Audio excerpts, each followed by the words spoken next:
정말 필수 노동자, 코로나 시대의 신종어죠. 예. 정말 없으면 안 되는 그런 노동자들인데요. 너무 많습니다. 너무 많아서 오늘 많이 모셨는데 또 우리는 왜 빠졌냐 막 이렇게 이제 문제 제기하시는 분들이 있을 만큼 굉장히 필수 노동자 다수의 노동자들이 계십니다. 필수라고 얘기하지만 사실 대우나 조건에서는 절대 필수적이지 않은 그런 노동 환경에서 일하고 계세요. 누구는 과로로 사망하시고 누구는 너무나 과소하지만 뭐 사회적으로 별로 지지받지 못하는 그런 필수 노동자들을 모셨습니다. 필수 노동자 문제에 대해서 계속 관심을 좀 가지고 계셨던 우리 유현철 직업환경의학과 전문의께서 코로나 시대 필수 노동자에게 필요한 것을 좀 일목요연하게 일괄해 주실 거고요. 이후에는 많은 필수 노동을 하시는 우리 여러 노동자들께서 대표들이 나오셔서 자기 문제점, 쟁점들을 소개해 주실 겁니다. 시간이 2시간이나 준비되어 있지만 너무 하실 말씀들이 많기 때문에 시간 제약을 드릴 수밖에 없을 것 같습니다. 우선 발제는 20분에서 25분 정도 드릴 수 있을 것 같고요. 그리고 현장 발언은 7분 내외로 가능하면 맞춰주셨으면 좋겠다라는 말씀을 드립니다. 그리고 또 완벽하게 얘기를 하셔가지고 질문을 안 해주시면 뭐 좋을 수도 있지만 질문 궁금한 거 중간에라도 올려주시면 제가 캡처를 해서 마지막에 질의응답 받는 그런 시간 갖도록 하겠습니다. 네, 그러면 발제하실 유현철 선생님께 마이크를 넘기도록 하겠습니다. 네, 저는 한국노동안전보건연구소의 소장으로 있고요. 청주에 있는 1학년 건강센터에서도 직업적으로 소위 말하는 필수 노동자이시기도 하고요. 혹은 또 되게 여러 가지 조건으로서 보험관리에 소외돼 계신 노동자분들의 건강관리도 하고 있습니다. 지금 제가 여러분들한테 오늘 말씀드릴 이야기들은 아주 구체적인 강론이라기보다는 우리가 최근에 필수 노동자라는 어떻게 보면 갑자기 각광받기 시작했던 단어들이 자칫 잘못하면 놓칠 수 있는 몇 가지 중요한 문제들에 대해서 말씀을 나눠드리려고 합니다. 물론 당장 이 코로나 시대에 각각의 노동 현장에서 위험이 높아지는 노동자들이 있죠. 그리고 그런 노동자들은 되게 다양한 직종에서 일하고 계십니다. 그래서 나는 왜 필수 노동자가 아닌가, 왜 내 노동을 보호받지 못하는가 하는 이야기들은 오늘 오신 여러 분이 계신 것처럼 굉장히 다양하게 드러날 것입니다. 근데 그런 다양함에도 불구하고 우리가 보편적이고 포괄적으로 좀 이 문제를 바라볼 때 생각해야 될 점이 어떤 것이 있는가라는 걸 좀 말씀드리고 싶습니다. 그래서 그런 말씀 좀 나눠드리고 싶고요. 먼저 조금 보면 우리가 필수 노동자라는 이야기가 언제 우리한테 이렇게 갑자기 다가왔냐 생각해 보면 얼마 되지 않았습니다. 저도 필수 노동자에 관심을 가지고 있다고 하지만 사실 필수 노동자라는 문제들 자체가 우리나라에서 제대로 다뤄본 적이 별로 없었기 때문에 우리가 이 이야기를 하는 것 자체들은 실제로 갑자기 넓어진 것 자체는 어느 뜬금없게 됐지만 또 일면 반가운 면도 있었죠. 서울시에 있는 한 기초 지자체에서 필수 노동자 지원위원 조례를 만들면서 갑자기 사실 각광을 받기 시작했습니다. 그런데 그렇게 된 배경들은 사실 이런 거죠. 코로나죠. 네. 지금 제가 24일이니까요. 이때 캡처해 온 건데요. 전 세계적으로 이렇게 많은 사람이 확진자가 1억 2,400만 명이고요. 사망자가 270만입니다. 이런 유례 없는 상황 속에서 우리가 위험을 느끼기 시작한 겁니다. 근데 저희가 직업환경의학을 하니까 보통 위험 요인들, 노동자들에 대한 건강 위험 요인들을 다루기 위해서 이런 것들을 개념화합니다. 도대체 위험이란 건 뭐냐? 그러면 특정한 위험 요소에다가 노출의 가능성들을 같이 생각을 한 겁니다. 그러니까 똑같은 태양광에 노출되더라도 잘 보호되기만 하면 위험 요소는 똑같지만 노출의 가능성을 줄이게 되면 위험을 관리할 수 있다라고 생각을 하고 있고요. 또 위험의 크기는 어떤 가능성에다 중대성을 곱하는 것이죠. 그래서 이제 비행기 사고는 가능성 떨어지면 중대성이 높고 교통사고는 중대성 비율 낮지만 되게 자주 일어날 수 있다 이런 것들 따져가지고 위험의 크기를 따져보는 거죠. 그럼 위험을 관리하려면 어떻게 해야 되느냐라는 겁니다. 위험 요소를 제거하거나 위험 요소를 중화시키거나 무화시키거나 아니면 노출을 줄이는 것도요. 그 당시에 감염병 초기 당시에 코로나고 난 다음 위험 요소, 새로운 병원체에 대해서 잘 알 수도 없었고요. 사망률도 얼마나 되는지 잘 몰랐죠. 질병 정도가 이제 알려지기 전까지 또 혹은 백신이나 치료제가 나오기 전까지는 위험을 줄일 수 있는 방법은 노출을 줄이는 방법밖에 없었습니다. 감염 가능성을 노출을 줄여서 감염 가능성을 줄 수밖에 없었던 것들인 거죠. 그래서 전부 다 뭘 했습니까? 이렇게 사회적 거리두기 이렇게 얘기했지 않습니까? 그래서 사회적 거리두기라는 다소 살벌한 방법들을 썼겠죠. 마스크를 써라, 물리적으로 거리를 띄워라, 노출을 줄이는 건 이거밖에 없었던 겁니다. 그런데 이렇게 사회적 거리두기밖에 할 수 있었던 방법이 없어요. 위험을 관리하는 방법이 없었는데 우리는 나하고 가족은 사회적 거리를 두고 모여있고 노출되지 않는 노력을 씁니다. 그런데 먹어야 되고 애들도 가르쳐야 되고 여가 활동도 해야 되고 입을 거리를 챙겨야 되고 이게 온라인과 플랫폼으로 된다라고 했었지만 온라인과 플랫폼으로 하면 됐습니까? 그렇지 않았죠. 그걸 매개해줄 누군가가 필요했었던 거죠. 그리고 나와 가까운 가족들은 사회적 거리두기를 하고 있지만 멀리 떨어져 있는 아프거나 고려인 가족들은 누가 돌봤습니까? 이 문제들을 생각하기 시작한 겁니다. 더더구나 서구 사회에서는 아예 공장 문을 닫고 셧다운하고 락다운하고 이동을 봉쇄하고 이랬던 상황이죠. 그래서 그때부터 이거를 지탱하고 있는 것이 누구인가라는 고민이 되기 시작했던 겁니다. 그래서 위험이란 것 자체가 사회를 엄숙하기 시작하고 그 위험을 관리할 수 있는 방법 자체가 도대체 없었을 때 문을 닫고 움직이지 않고 했을 때 그제서야 이 사회를 지탱하고 있는 사람이 누구였던가라는 것들이 드러나기 시작했던 겁니다. 이런 위험의 시대였고요. 그렇다 그러면 이 위험에 반하는 이야기, 이 시대의 위험들에서 벗어나서 안전해진다는 건 어떤 의미냐, 안전이란 거.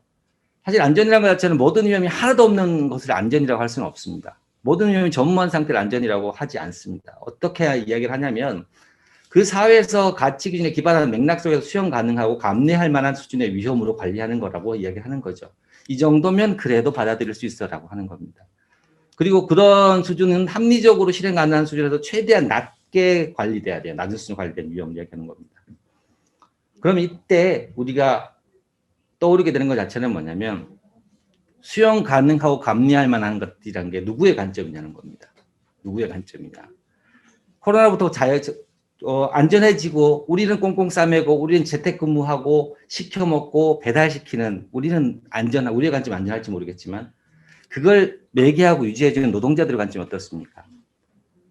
어떤 사람들은 코로나로 인해서 더 위험해지기 시작한 겁니다. 그래서 누구 관점에서 수용 가능하고 감내할 수 있는 것들을 고려를 해야 되는 거죠. 또 한 가지는 물리적 방역만 한다, 사회적 거리두기만 한다고 완전히 안전해질 것이냐. 바이러스는 완전히 사라지지 않을 거고 또 새로운 바이러스 나타날 겁니다. 그래서 무한정 일상생활을 제한할 수도 없었던 거죠. 그리고 과연 안전하다고 생각하는 거, 소위 말하는 사회적으로 가치적으로 봤을 때 수용 가능한 위험의 수준은 어느 정도입니까? 확진자가 뭐 하루에 몇 명이 미만으로 나오면 어느 기준으로 잡을 수가 없다는 거죠. 그래서 이 안에서는 항상 여러 가지 사회적 가치 기준이 존재하기 마련이고 그리고 강력한 사회적 거리두기를 누군가를 안전하게 만들기 위해서 강력한 사회적 거리두기를 한다 손 치더라도 결국은 위험 노출을 수반한 과도한 노동을 해야 되는 노동자들이 존재한다는 겁니다. 그래서 우리가 생각해야 될 것 자체는 위험의 문제들을 관리하는 방법들이 노출을 줄이는 거다. 그래서 우리가 안전하게 보호한다라고 해서 문을 닫고 꽁꽁 싸맸지만 그렇게 해서 얻어진 안전, 수용 가능할 만한 위험이란 것 자체가 위험의 전가나 차별은 없어야 된다는 겁니다. 그걸 전제로 해야 되는데 그렇게 해야만 사실은 방역을 넘어설 수 있고 현재 수준의 방역과 다른 방역으로 갈 수 있는 건데 아니면 어쩌면 차별과 배제가 없어야만 방역이 가능해지기도 하는 겁니다. 사실은요. 근데 이런 고민들을 해야 된다는 겁니다. 그래서 모두가 안전하지 않으면 아무도 안전하지 않은데 어떤 위험들은 누군가에게는 더 많이 노출되고 누군가가 그걸 더 감내하게 강제한다 그러면 문제가 된다는 겁니다. 이 속에서 필수 노동자가 나왔던 거고요. 필수 노동자는 이전에도 사실 코로나 이전에 여러 가지 감염병이 왔었고 또 때때로는 국가적 재난이 왔었습니다. 그래서 서구 사회에서는 우리 국가의 필수적인 하부 구조를 담당하는 산업이나 직종, 노동자들을 분류해서 관리를 하고 있었습니다. 그게 2020년에는 코로나 팬데믹이 되니까 완전하게 더 부각되는 거였던 거죠. 감염 전파도 줄여야 되고 사회 기능도 유지해야 되고 이랬을 때 이걸 하기 위해서 집에서 그냥 가만히 재택근무도 해야 되는 것들 자체를 소위 말하는 non essential 해가지고 뭐 비필수 노동. 근데 그럼에도 불구하고 꼭 해야 된다. 수행해야 될 노동 자체를 essential이라고 해서 필수 노동이라고 구분했습니다. 그래서 위험을 감내하고 업무를 수행해야 되는 필수 노동자들이 이제 새롭게 정의될 필요가 있고 이들의 노동에 대해 돌려보기 시작한 겁니다. 사실 필수 노동자라는 단어 자체가 지금 굉장히 우아하고 아름다워 보일 수도 있지만요. 코로나 이전에 한국 사회에서는 필수 노동이라는 이야기를 필수 유지 업무 이런 형태로 규정해왔던 바가 있습니다. 그래서 필수 공익 사업 해가지고 업무가 정지되거나 폐지되면 공중의 생명이나 건강, 신체 안전이나 공중의 헬스에서 현저히 위태롭게 한다. 이런 걸 정해놓고 난 다음에 이걸 뭐 했습니까? 이들의 노동권을 제약했었습니다. 그 시절 과거의 필수 노동이란 그런 거였죠. 그래서 노조법상 기본권을 제한했었던 건데요. 근데 어쨌거나 코로나 이전에 이렇게 필수 유지 업무를 정의했다는 것 자체고 노동권을 제약하고 싶어 했던 것 자체는 노동조합과 노동자의 조직적 행동이 사회적 영향을 발휘했다는 사실의 반증이기도 합니다. 그런데 최근에 이야기되고 있는 필수 노동자들의 논의는 누가 더 위험해지느냐.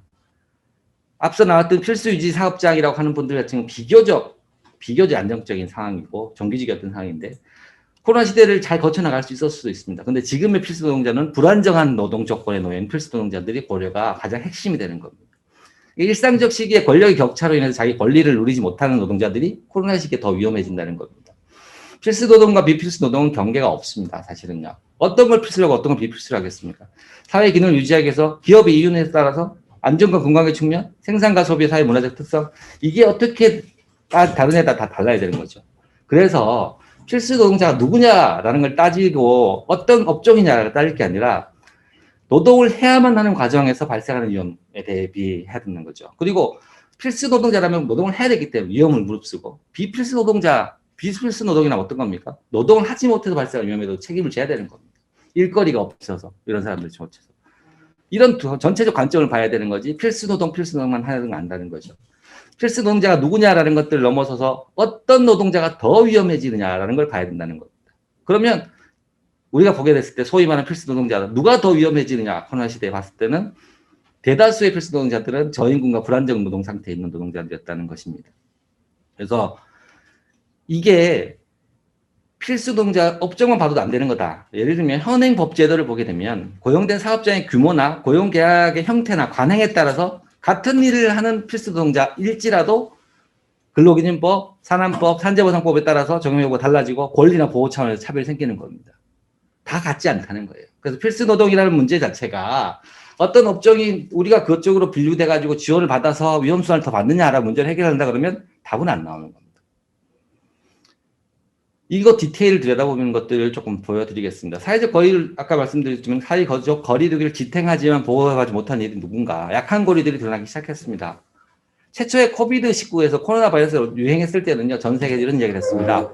The Great Equalizer. 모든 걸 평등화시켰다. 왜냐? 예를 들면 영국 수상도 걸리고 대통령도 걸리니까 코로나는 계급과 부자 빈부를 가리지 않는다라고 얘기를 처음에 하면서 이퀄라이저라고 했습니다. 그런데 좀 지나니까요. 논문이 나오기 시작합니다. 어니퀄라이저다. 왜냐? 들여다봤더니만 질병이 걸리는 것들이 문제가 아니고 그 질병이 치유받고 질병이 관리되는 방법에 있어서는 엄연한 차별들이 너무나 드러났다는 겁니다. 형평성이 있지 않게 되면 코로나 바이러스라는 것은 어마어마한 불평등을 만드는 불평등을 그대로 드러내 보이는 사태가 되는 거죠. 이퀄라이저가 아니었던 겁니다. 첫 예로 우리 제일 많이 사회적 조명을 받은 건 보건의료 노동자들이었으면 힘들었죠. 언론에 맨날 이마에 반창고 붙이고 했던 것, 그리고 정치인은 땀에 흠뻑 젖은 수술복을 20몇 년만 입고 나오기도 했었고요. 조명을 비교적 많이 받았습니다. 그런데 이들이 가장 먼저 조명을 받은 것 자체는 사실입니다. 필수 노동자들입니다. 그런데요, 또 어떻습니까? 돌봄 노동자들. 실제로 청남대병원 기억나시는지, 청도 대남병원 기억나실지 모르겠습니다. 그때 이 확진자들 막 나타날 때 돌봄 노동자 자체가 간병인 자체는 자기는 어떤 이인지도 모르는 채 엿새간 돌보다가 사망했던 사례가 나타났습니다. 근데 그 시기에 감염증과 굉장히 감염병이 취약한 거 밀접하게 옆에서 케어를 했죠. 고령자들 해야 되니까. 그런데 마스크도 못 받았다. 사회적 거리두기가 가능하지 않죠. 그들 누가 돌봅니까? 이런 이야기들이 나왔던 거죠. 실제로 사회적 거리두기를 지탱하고 있던 사람들이 감염도 모른 채 엿새간 돌보다가 사망한 사례가 나왔었습니다. 그리고 또 한편으로는 코로나19니까 야 웬만하면 오지 마라. 낯선 사람 들이기 싫다고 그랬으니까 그냥 일자리 잃어버리는 돌봄 노동자들도 굉장히 많았었습니다. 이런 게 코로나 시대에서 힘들어진 사람입니다. 그런데 이들은 이전에도 이미 이건 코로나 이전의 뉴스인데요. 고생하고 쪽잠 자고 처우가 떨어진다는 이야기들을 늘 해왔던 노동자들이었던 거죠. 고용 상태 늘 불안했죠. 왜냐하면 수급자가 하기 싫으면 자기 일자리가 없어지는 거죠. 네, 그런 거였습니다. 콜센터 집단 감염 나왔었죠. 이게 오른쪽에 있는 거 제 콜센터에 나왔을 때 그들의 감염자 지도를 뭐 우리나라에서 만든 건데요. 이렇게 집단 감염 문제가 심각했을 때 콜센터 노동자들은 이전에도 이미 자신의 여러 가지 사회적 권리에서 제약을 갖고 있었다는 것 자체가 여러 차례 보도되고 있었고 논문으로도 발표되고 했던 것들입니다. 이 구조 안에서 이미 취약했던 분들이란 거죠. 물류센터 택배론이 어떻습니까? 또 얼마 전에 또 사망했죠. 과로사. 그리고 감염됐을 때 야 방한복에 신발 돌렸었다 이런 얘기가 뉴스 매체에 나옵니다. 이 물류센터와 택배 노동자들은 이렇게 고생을 해나가고 하는데 돈은 누가 다 봅니까? 돈은 어마어마하게 벌고 있죠. 기업들은. 이런 어마어마한 노동들을 수행해 나가고 있는 물류 노동자, 택배 노동자들은 이전에도 자신의 이야기들이 인터넷에 검색을 해보면 어떻게 힘든지, 얼마나 많이 힘든지, 그리고 심지어 어떤 스스로 물류 택배 노동자였던 만화가는 특고에 대해서 이렇게 표현하죠. 개인 사업자인데 자율성은 없고 노동자인데 노동자 권리는 없는 게 특수고용직이다. 이런 식으로 이미 코로나 이전부터 자신의 권리들이 있어서 자신의 권력에 있어서 사회적 차별을 겪고 있던 분들이 많다는 겁니다. 배달 노동 어떻습니까? 플랫폼 노동의 대표적인 하는 배달 노동인데요. 그 당시에 사회적으로 굉장히 이동이 줄었었습니다. 그러다 보니까 교통사고는 줄었어요. 근데 일륜체 교통사고는 증가했다는 보고가 나오는 거죠. 이것이 반증하는 게 뭘 거냐라고 생각해 보면 당연히 우리가 짐작할 것들이 있는 겁니다. 사람들이 나가지는 않지만 배달은 많이 시켜 먹게 하게 되니까요. 그런데 이미 이전에 또 배달 노동자들은 어떻게 산재 배제되고 있느냐라고 하는 사회적으로 여러 가지 권리에서 배제되어 있던 노동자들의 이야기들은 늘 와 있었습니다. 그리고 이런 상황 속에서 물류노동자, 택배 노동자들은 이렇게 사회적 거리두기를 지탱해주고 자신이 뭐 나가기 싫고 사회는 코로나 바이러스 흉흉한데도 불구하고 밥은 언제나 식기 전에 자기 식탁 위에 올라오고요. 오늘 밤에 주문한 건 내일 아침에 문 앞에 다 와 있습니다. 그럼에도 불구하고 들어오지 마라. 무섭다. 얘들 승강기 사용하지 마라. 뭐 이런 이야기들을 했던 게 우리나라 사회라는 겁니다. 방과 돌봄 노동 어떻습니까? 뭐 방역 사각지대라고 그러고요. 또 실제로 방과 코로나 교사가 코로나 감염됐다는 이야기가 심심찮게 나옵니다. 근데 이런 보도 이면에도 있어야 되는 게 뭡니까? 방과후 교사를 사실 제가 상담한 경우도 있었는데 뭐 여러 가지 프로그램들을 방과후에 끝나고 하는 분들이 많이 계신데 애들이 학교에 안 나오니까 이분들의 생계들 자체는 꽉꽉 막혔던 거죠. 그런데 막상 이 코로나19가 이런 돌봄 서비스가 얼마나 나한테 중요했냐라는 것을 다시 더 느끼게 만드는 이런 코로나 시대의 풍경들이 계속 있어 왔던 겁니다. 이제는 더 돌봄 필요성도 늘어나게 났죠. 그렇지만 이들이 충분하게 보호받고 있고 충분한 권리를 가지고 있느냐 생각해 봐야 될 거죠. 필수 노동자라는 논의가 성동구에서부터 지자체부터 시작해가지고 온 전국을 돌아다니고 지금은 수십 개의 지자체에서 지원법들 조례를 만들었습니다. 법은 아니고 지원 조례를 만들었죠. 근데 그들한테 지원한 조례가 필요했을까? 정말 필요한 게 뭘까? 또 다른 법이 필요했을까? 고민해 보는 겁니다. 작년 5월 달에 이제 국제노동브리프에서 미국에서 논의한 것들을 좀 실어서 제가 갖고 왔는데요. 필수노동 자체가 이미 사회적 필요에서 저평가되어 있다라는 이야기를 했던 겁니다. 필수노동자 왜 이렇게 힘드냐 봤더니만 수요와 공급에 있어서 문제가 있다는 겁니다. 필수직종 상당수가 굉장히 진입 장벽이 낮다는 겁니다. 지금 코로나 시대에 더해졌죠. 택배 노동자들 계속 사망하고 있는데 일자리가 없어진 사람들이 다시 계속 유입되고 있습니다. 유입되고 있고요. 그리고 고임금 직종에 비해서 사회적으로 자기가 갖고 있는 힘, 파급 효과 좋고 그리고 효용성과 상관없이 희소성에 대해서 임금 차이가 난다는 겁니다. 네. 실제로 우리가 어떤 노동이든 사회적 가치가 없으면 사회적 돌아가지 않죠. 예를 들어서 화장실을 청소하거나 아니면 도로 청소하는 청소부가 없으면 의사가 없는 것만큼 질병이 생길 겁니다. 환경이 더러워지고 정리가 안 되니까요.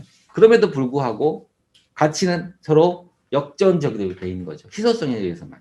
그럼 차이가 났나요? 또 한 가지 제일 중요하게 얘기한 것 자체가 이 모든 것을 만드는 것 자체가 권력의 격차야라는 겁니다. 그래서 기업의 힘은 세지만 실제 노동자들 협상력은 거기에 떨어지기 때문에 이 모든 것들 자체가 나타난다라고 분석한 기사가 있었고요. 그래서 이런 것들 고려해보고 필수 노동자들 필요한 게 뭐냐라고 해서 7가지 핵심 정책 과제를 미국의 뭐 진보 매체에서 얘기를 했었습니다. 첫 번째, 공기 매체, 이게 아주 직접적인 문제죠. 공기 매개 감염 질환부터 보호받을 수 있는 안전조치 기준을 만들어야 된다. 그리고 감수하는 위험이 있다면 추가적인 보상을 해야 된다. 내 의지랑 상관없이 감수했다면. 그리고 가족과 가족을 위한 유급가족 휴가, 상병휴가를 줘라. 아플 경우 저렴하게 줘야 되는 접근성을 줘라. 학교나 아동센터가 폐쇄돼도 일할 수 할 수 있도록 애들 돌봐줘야 된다는 겁니다. 그리고 현재 안전보건 기준에 대해서 굉장히 강력하게 단속을 해야 된다. 그리고 최저선 이상의 안전작업과 보상 기준이 실현 가능하도록 노동조합 가입 및 단체 협약을 할 수 있도록 만들어줘야 된다는 것이 필수 노동자에 필요한 것이라고 제시를 했었습니다. 우리처럼 조례 만들고 뭘 갖다 줄까? 이런 논의들이 아니라 원칙적인 부분들까지도 원래 필요한 것이 뭐였느냐? 권력이었고 협상력이었다는 이야기를 또 하고 있었다는 겁니다. 감염병 시기에 제일 안전 수칙이 아프면 3, 4일 집에 머물기였습니다. 아프면. 근데 아프면 3, 4일 머물 수 있는 사람이 없었습니다. 아파도 이전부터 머물 수 없었는데 아프다고 해서 쉰다. 자, 일할 때까지는 필수 노동자였는데 자기가 일을 안 하면 그다음부터는 비필수 노동자가 되고 자기 생계를 보존할 수 없는 거죠. 일을 할 수 있게 어떻게 만들어줘야 되냐, 그거 어떻게 지켜야 되냐는 상관없이 그럼에도 불구하고 아프면 3, 4일 쉬라는 거죠. 이런 문제들. 그리고 긴급 고용안정지원자금 나왔습니다. 그런데 긴급할 때가 아니라 일상의 시기에서도 문제들은 해결돼야 되는 거죠. 다시 한번 말씀드리지만 필수 노동자라고 하면 노동을 해야만 하는, 위험을 감수하고 노동을 해야만 하는 과정에서 발생하는 위험에 대해서, 비필수 노동이라고 소위 말해서 그렇게 억지로 구분했다 그러면 노동을 하지 못해서 발생하는 위험들에 대해서도 책임을 똑같이 국가가 사회에 져야 된다는 겁니다. 모두가 안전하지 않으면 아무도 안전하지 않은 겁니다. 그래서 이런 문제들에 대해서 사회적 책임들, 국가의 법제도적 노력들을 계속 해야 되는 거죠. 사실 이전에는 아파도 회사에 결근한다는 것 자체는 엄청나게 힘든 일이었죠. 내가 감기 걸렸다고 해서 안 나간다 그러면 미친 거 아니야? 그랬을 겁니다. 몸 좀 아파도 내가 뭐. 그런데 코로나 시대가 되니까요. 기침만 해도 너 회사 나오지 마. 그러니까 예전처럼 결근을 이해받는 것들이 아니죠. 아플 땐 좀 쉬어라라고 하고 결근을 이해받는 것들이 아니고 아프면 출근을 거부당하는 형태가 돼버린 겁니다. 이런 문제들을 생각해봐요. 그래서 이런 문제들을 해결하는 것들 자체가 필요한 것 자체는 모든 이제 사회적 조건들 자체들을 넓혀야 된다는 겁니다. 그래서 복지안전망에 대한 제고, 상병수당. 아프면 쉬려고 그러면 자기가 쉴 수 있는 경제 여건이 안 되더라도 아픈 것들이 인정되게 되면 상병수당을 해줘야 되는 거죠. 이거 예미전부터 논의됐던 겁니다. 실제로 우리나라에서는 상병수당 제도도 없고요. 그 다음에 유급휴가 제도도, 유급병가 제도가 없습니다. 실제로 법으로 규정된 것 자체가. 이런 게 전 세계에 몇 나라 되지 않습니다. 전국민 고용보험 해야 되는 거죠. 일을 못해서 생기는 필수 노동자이다가 갑자기 일을 못하게 돼서 비필수 노동자 됐을 때 누가 책임질 거냐? 책임져야 되는 안전망들이 포괄돼야 되는 겁니다. 오래전부터 했던 겁니다. 근로기준법 적용을 확대해야 되는 거죠. 똑같은 일을 하더라도 이 사람이 5인 미만 사업장에 속하게 되면 어떤 보호도 받지 못하고 있는 거고요. 또 필수 노동이라고 이야기하는 플랫폼 노동도 노동자성을 인정받지 못하고 근로자성을 인정받지 못해서 생기는 문제들이 있는 거죠. 이것들이 새롭게 바뀌어야 된다는 거죠. 그렇게만 해야 된다. 그래서 서구의 법안들도 참조를 해야 되는 거고요. 그래서 근로기준법의 문제들 자체는 직종으로서 근로자성의 문제, 규모로서의 위험들을 어떻게 다루냐는 문제, 가사노동자라고 해서 그 근로기준법에 포함되지 않는 문제를 다 따져야 됩니다. 그리고 산재보험의 적용 범위도 확대해야 되는 거죠. 문제가 발생했을 때 산재보험을 보호받는 것들도 넓혀줘야 되는 거죠. 그래서 이러한 부분들 자체들을 계속 전체적으로 우리가 고민해야 된다. 누구는 필수고 누구는 필수가 아니다. 이것들을 구분해내고 누구한테는 뭘 줄까? 너네들 위험하니까 수당을 더 줄까? 수당을 더 받기 위해서 필수 직종에 들어가고 싶어요? 이렇게 할 것이 아니고 실제적으로 얼마나 일상의 시기에도 필수 노동으로 각광받지 않는 일상의 시기에도 우리가 보호받을 수 있게 만드냐라는 것들입니다. 그래서 대체입법 급한 것들은 필요하긴 하겠지만 기존의 법률을 손봐서 법적 복지 안전망을 강화하는 것들이 우선이다. 그래서 기존의 여러 가지 법제들 자체들에 편입시키는 것들이 필요하다. 필수 노동자들이. 그렇지 않은 노동자들이 굉장히 많다는 겁니다. 필수 노동자들 중에. 그리고 업무 자체가 감염 위험이나 업무장 및 노동자가 증가하게 되는 그런 것 자체에 대해서는 당장 필요한 대책을 해야 되는 거죠. 당장 위험한 것들 자체는 대책을 세워야 됩니다. 그리고 권리적의 부재로 드러난 문제들 같은 경우 중장기 과제로 구분해서 검토를 해야 되는 겁니다. 그러니까 장기적 관점에서는 지속 가능한 사회 복원력 확보라는 것 자체는 필수 노동에 대한 정당한 가치 인정, 그리고 그걸 가능하게 만드는 노동자들의 권리 보장과 사회 안정감 강화가 필요하다는 겁니다.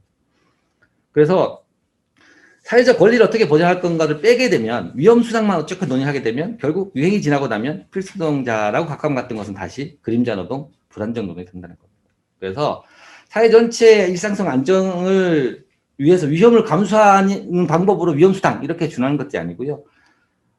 이렇게 위험 수당을 자꾸 이야기하다 보면 위험을 전제로 해서 그 위험은 무엇을 전제로 하냐? 누군가 이익을 위해서 위험을 강제받게 된다는 겁니다. 이 왜곡이 쉽기 때문에 보호하거나 지원하는 것도 좋지만 안전한 권리로 확정돼야 된다는 겁니다.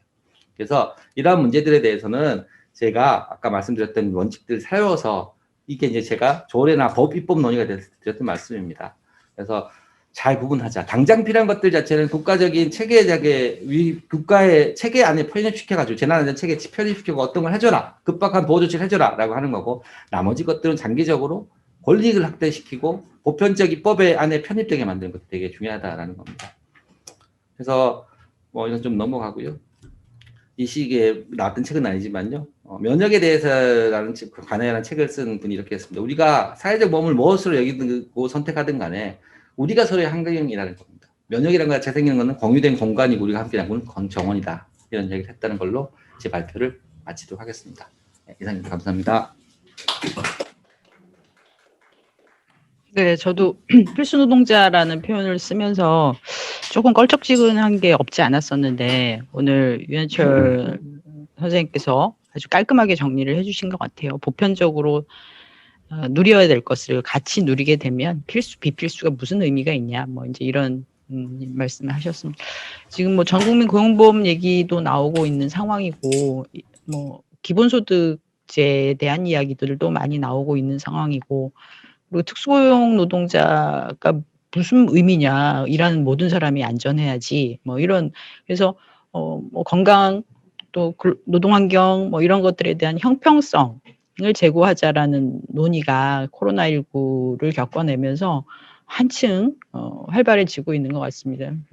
발제 잘 들었습니다. 네, 이제 현장에서 8분이 말씀을 해 주시기 위해서 기다리고 계시는데요. 우선 이제 돌봄 노동부터 좀 시작을 해 보도록 하겠습니다. 돌봄 노동의 영역도 굉장히 다양하죠. 병원도 있고 가까워 집으로 방문해 주시는 분들도 있고 학교에 또 일해서 일하시는 분들도 있는데 오늘은 세 곳 모두 한번 들어보도록 하겠습니다. 우선 병원 돌봄 영역을 우리 현지연 의료연대 본부 정책국장님께서 실태와 현황 그리고 개선 과제를 중심으로 말씀해 주시도록 하겠습니다. 발표를 맡은 공공순호조 의료연대 본부 현지연 정책국장입니다. 6가지 얘기를 드리려고 하는데요. 우선 저희는 보건의료, 그러니까 병원에서 근무하시는 분들과 병원 노동자분들, 그리고 간병 노동자분들, 그리고 시설과 재가의 요양보호사분들, 그리고 장애인활동 지원사분들의 얘기들을 좀 그 6가지에 맞춰서 좀 얘기를 드리고자 합니다. 첫 번째로는 그 인력 부족과 교육 훈련의 부재 얘기를 좀 드리고 싶은데요. 코로나19 상황에서 간호사분들의 그런 노동환경 조건에 대해서 많이 이슈가 되었던 것 같습니다. 2018년도 기준 우리나라 인구 1000명당 의료기관에서 근무하시는 활동 간호사 수는 3.78명이고 요거는 OECD 평균 8.9명에도 절반에도 못 미치는 현황입니다. 그래서 코로나 이전부터 사실 간호사분들의 노동 조건이 좋지 않았고 인력이 심각하게 부족한 상황이었고 지방중소병원 같은 경우에는 한 명의 간호사가 20명에서 30명을 기본으로 보고 있고 요양병원은 60명까지도 담당하고 있는 상황입니다. 이런 상황에서 코로나19로 인해서 간호 인력이 더욱더 상황이 악화됐다라고 보시면 될 것 같은데요. 도대체 간호사 한 명이 환자 몇 명을 봐야 되는 거냐라는 질문에 대해서 아무도 답을 해주지 않습니다. 간호사 한 명이 몇 명의 환자를 봐야 되는 게 맞냐라는 기준을 좀 마련을 해놓고 그것에 맞춰서 간호인력 운영 계획을 마련을 해야 하는데 그러한 계획들이 하나도 마련되어 있지 않고 그냥 확진자가 폭발하면 그리고 마구마구 환자를 넣었다가 간호사들이 감당하지 못할 것 같으면 여기저기 그냥 일반 병동에서 간호사들을 차출해서 넣어주는 방식으로 그런 식으로 병동을 운영을 하고 있고 그러다 보니까 일반 병동에 있는 간호사도 다음날 되면은 코로나 병동에서 갑자기 일하게 되고 며칠 뒤면 다시 일반 병동으로 다시 돌아가서 일하게 되고 이런 식의 중구난방의 인력 운영들이 계속해서 되고 있는 상황이고요. 안정적으로 일을 하지 못하게 되다 보니까 특히나 간호사분들의 피로도나 노동 강도나 이런 것들이 고르게 준비되지 못하고 계속해서 올라가고 있는 상황입니다.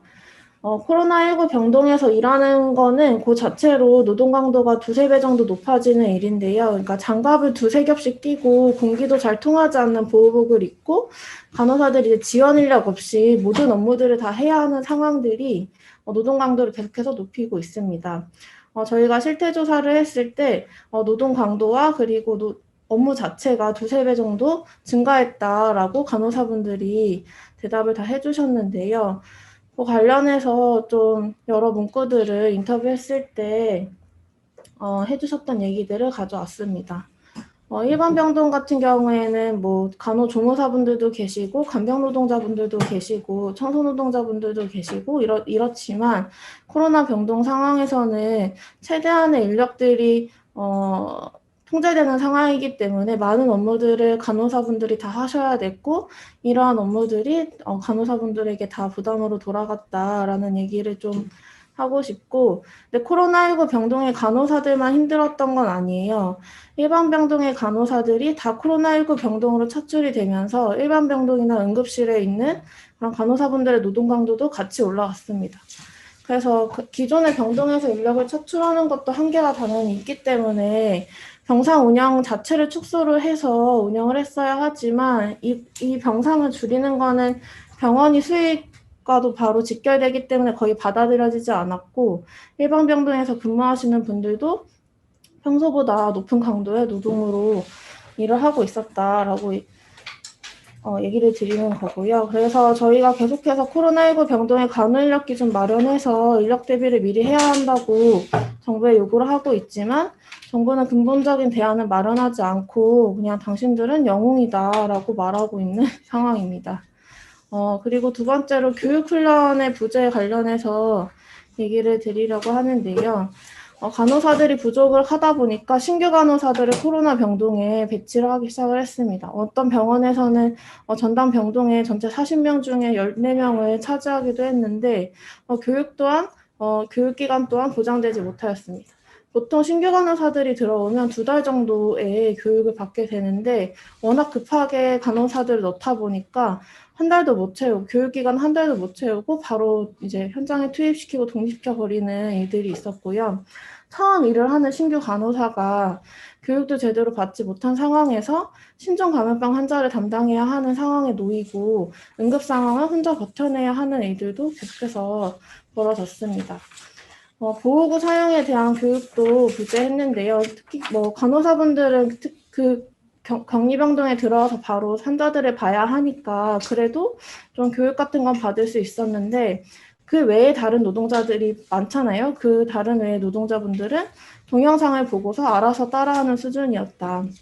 인터뷰했을 때 들었던 건 환자 이송을 하셔야 하는 한 이송원이 이제 음악 카트에 환자를 이제 모시고 이게 마무리가 다 되어야 이제 이송을 할 수 있는데 이게 자크가 잘 안 닦이면 소리가 나게 되어 있어요. 음압이 제대로 안 되었다라는 그 신호인데 그 소리가 나는 게 무슨 이유인지 모르는 거예요. 교육을 받은 적이 없다 보니까 이 소리가 나는 게 정상인가 보다 하고서 있었던 거죠. 그러니까 이런 식으로 교육이 되게 부족했다라는 얘기고 이 교육훈련 같은 경우에는 병원 노동자들뿐만이 아니라 시립요양원에 있으신 그런 요양보호사분들에게도 전혀 진행되지 않았습니다.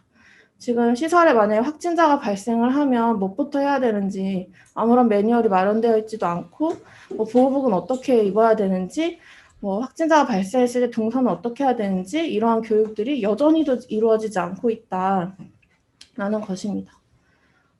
그리고 보호구 부족과 차별지급 관련해서 얘기를 드리고 싶은데요. 그 당시에 이제 마스크가 엄청나게 부족한 상황이었고, 그래서 병원에서는 그래도 병원 노동자를 대상으로 마스크를 지급을 하였습니다. 근데 이때 메르스 때랑 똑같이 간병 노동자들은 마스크조차 병원으로부터 지급을 받지 못했고, 이거는 시설요양보호사들, 재가요양보호사들, 장애인 활동 지원사 분들도 마찬가지로 지급받지 못했습니다. 그러니까 스스로 마스크를 구해서 착용을 해야 되는데 다들 겪으셨겠지만 마스크를 사려고 줄을 서거나 주민번호 뒷번호에 맞춰 그 순서에 맞춰가지고 약국에 가야 되는데 다 보호객이 면회가 통제되고 이런 상황에서 이 환자를 내가 며칠씩 움직일 수 없이 이 환자만을 봐야 하는 그런 노동자들이 그 마스크를 사러 약국에 줄을 설 수 없는 상황인 거예요. 그래서 보호자분들이 간병 노동자의 마스크까지 구해다 주는 지경이었다라는 거고, 이후에 노동부에서 특수고용 노동자를 포함해서 마스크를 지급하는 그런 걸 하겠다라고 했을 때 간병 노동자는 거기에서도 제외가 됐습니다. 그러니까 물어보니까 간병 노동자는 산재적을 받는 노동자가 아니다라는 이유로 우리가 지급할 수 없다라고 얘기를 하더라고요.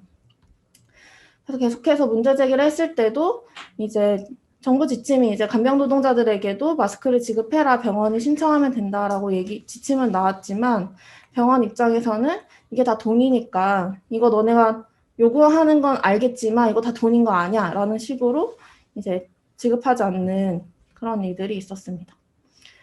그리고 보호구가 많이 부족을 했었는데요. 그래서 보호구는 보통 이제 원래는 원칙적으로 일회용 사용을 하고 있지만 보호가 워낙 부족하다 보니까 장비를 모아서 소독해서 재사용하고 하는 일들이 계속해서 벌어졌습니다. 그래서 보호구를 부족한 게 사실 일하는 과정에서 반영이 되는데 이게 한번 보호복을 입고 나면은 나올 때마다 갈아입어야 하다 보니까 최대한 이 한 번의 옷을 입고 많은 일을 다 하고 나와야만 하는 상황이었어요. 그래서 화장실도 가지 못하는 상황들이 되고 들어가기 전부터 물도 안 먹고 음식도 안 먹으면서 보호구를 아끼기 위해서 이렇게 노동을 하는 상황들이 벌어졌습니다. 감정노동 관련해서도 많은 또 이슈가 되기도 했었는데요. 그러니까 환자분들이 병원 노동자분들에게 뭐 스타벅스 커피를 사다 달라, 나는 3단수 아니면 물을 안 먹는다, 뭐 이런 컵라면을 끓여달라, 뭐 이러한 요구들이 있었고, 이러한 것들이 좀 뭔가 정리되는 게 아니라 다 간호사들이 결국에 하게 되는 그런 상황들이 많았었고요. 그리고 환자들의 과도한 요구 외에도 환자 보호자분들이 쉴 새 없이 연락이 오게 되는데 이건 당연하다고 생각을 하긴 하거든요. 그러니까 왜냐하면 면회가 제한된 상태에서 환자에 대한 정보를 묻기 위해서 전화를 할 수밖에 없고 환자의 상태는 어떤지, 검사 결과가 어떻게 나왔는지, 필요한 것들 없는지 질문이 쏟아질 수밖에 없는데 문제는 이러한 업무들이 다 추가 인력 없이 간호사들한테 떠넘겨졌다라는 얘기입니다. 그리고 저 여기다 적지 못했는데 소외 관련해서도 그러니까 간호사라는 이유만으로, 그러니까 코로나 환자를 보는 병원의 간호사라는 이유만으로 어린이집에서 이제 나의 자녀를 맡겨야 하는데 어린이집에서 거절을 당하거나 아니면 따로 숙소를 마련해서 이제 지내야 하는데 이제 동네 주민들이 항의해서 결국에 그 숙소가 취소된다거나 약간 이러한 일들이 더 노동자들을 힘들게 한 상황들이 있었습니다. 정보 미제공 관련해서는 그러니까 시설과 병원에게 사실 노동자들한테 이 코로나19 환자들에 대한 정보를 제대로 제공을 해주지 않았어요. 그러니까 병원에 확진자가 다녀갔다더라, 아니면 내가 다녀온 집의 어르신이 확진 판정을 받았다더라, 이런 소식들을 나중에 아름아름 전해들어야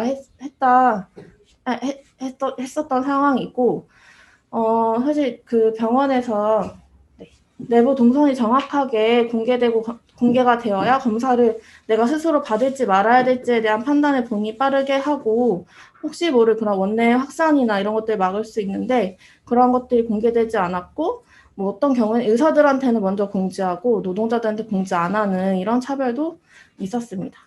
5번째로 고용불안과 소득 상실 관련해서는 그러니까 병원이 운영이 불안정해지다 보니까 관련한 그 안에 있던 계약직 노동자들한테도 고용불안의 압박이 있는 거예요. 실제로 대구 동산병원 같은 경우에 영양실 노동자들이 계약만료 통보를 받기도 했었던 사례가 있었고요. 장애인 활동 지원사나 재가요양보호사분들 같은 경우에는 아까도 나왔지만 그 이용자분들이 오늘 안 왔으면 좋겠다라고 얘기하면 그대로 실직 상태가 되는 것이기 때문에 일자리를 잃고 생계 위협에 시달려야 했습니다. 정부 지원 대책에서도 사실 정부 지원 대책 기준이 현실과 맞지 않아서 이런 분들이 다 그 지원 대책 안에서도 사각지대에 속하는 그런 상황들이 발생이 됐고요. 그 마지막으로 백신 접종과 백신 유과 관련해서 지금 백신 접종이 진행이 되고 있는데 기준이 사실 이 병원에 있는 모든 노동자들을 포괄하지 못하는 방식으로 기준이 나와서 뭐 간병 노동자나 청소 노동자나 그런 경비 노동자, 외주 용역 노동자들이 제외가 되었습니다. 그래서 지금은 사실 맞고 있긴 한데 어떤 방식으로 맞고 있냐면 병원에 주어진 백신이 남았을 경우에 병원이 이제 자체적으로 이제 간병이나 외주 용역 노동자들을 이제 알아서 맞춰주는 방식으로 접종을 하고 있어요. 그래서 운에 맡겨지는 것이고 재가요양보호사나 장애활동지원사들 같은 경우에는 어르신들은 4월에 맞는데 이분들은 한 6월쯤에 맞거나 이런 기간의 차이가 있는 것들도 있습니다. 그래서 백신 그러니까 특히 간병 노동자들 같은 경우에는 지금 병원에 들어오려면 3일 이내에 그 음성 판정을 받은 결과가 있어야만 들어올 수 있거든요. 그래서 뭔가 감염이 되지 않았으면 계속해서 그 개인에게 책임을 물고 증명하라는 방식으로는 하지만 백신 접종을 맞춰주지 않는 그런 상황들이 있습니다. 그리고 백신 유가는 워낙에 지금 현재 이슈가 많이 되어서 읽어보시면 될 것 같습니다. 이상입니다.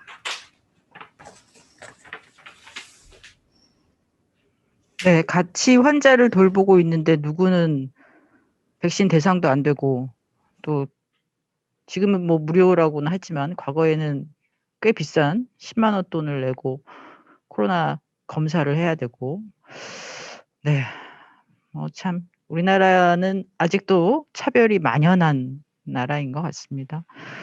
네, 다음 말씀 듣도록 하겠습니다.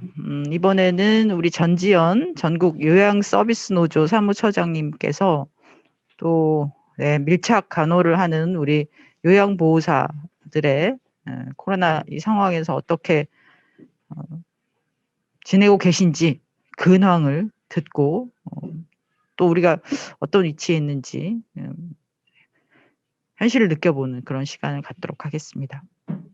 요양보호사 이야기는 지금 최근 저희가 투쟁을 통해서 많이 이제 기사화되어서 나가고 있긴 한데요.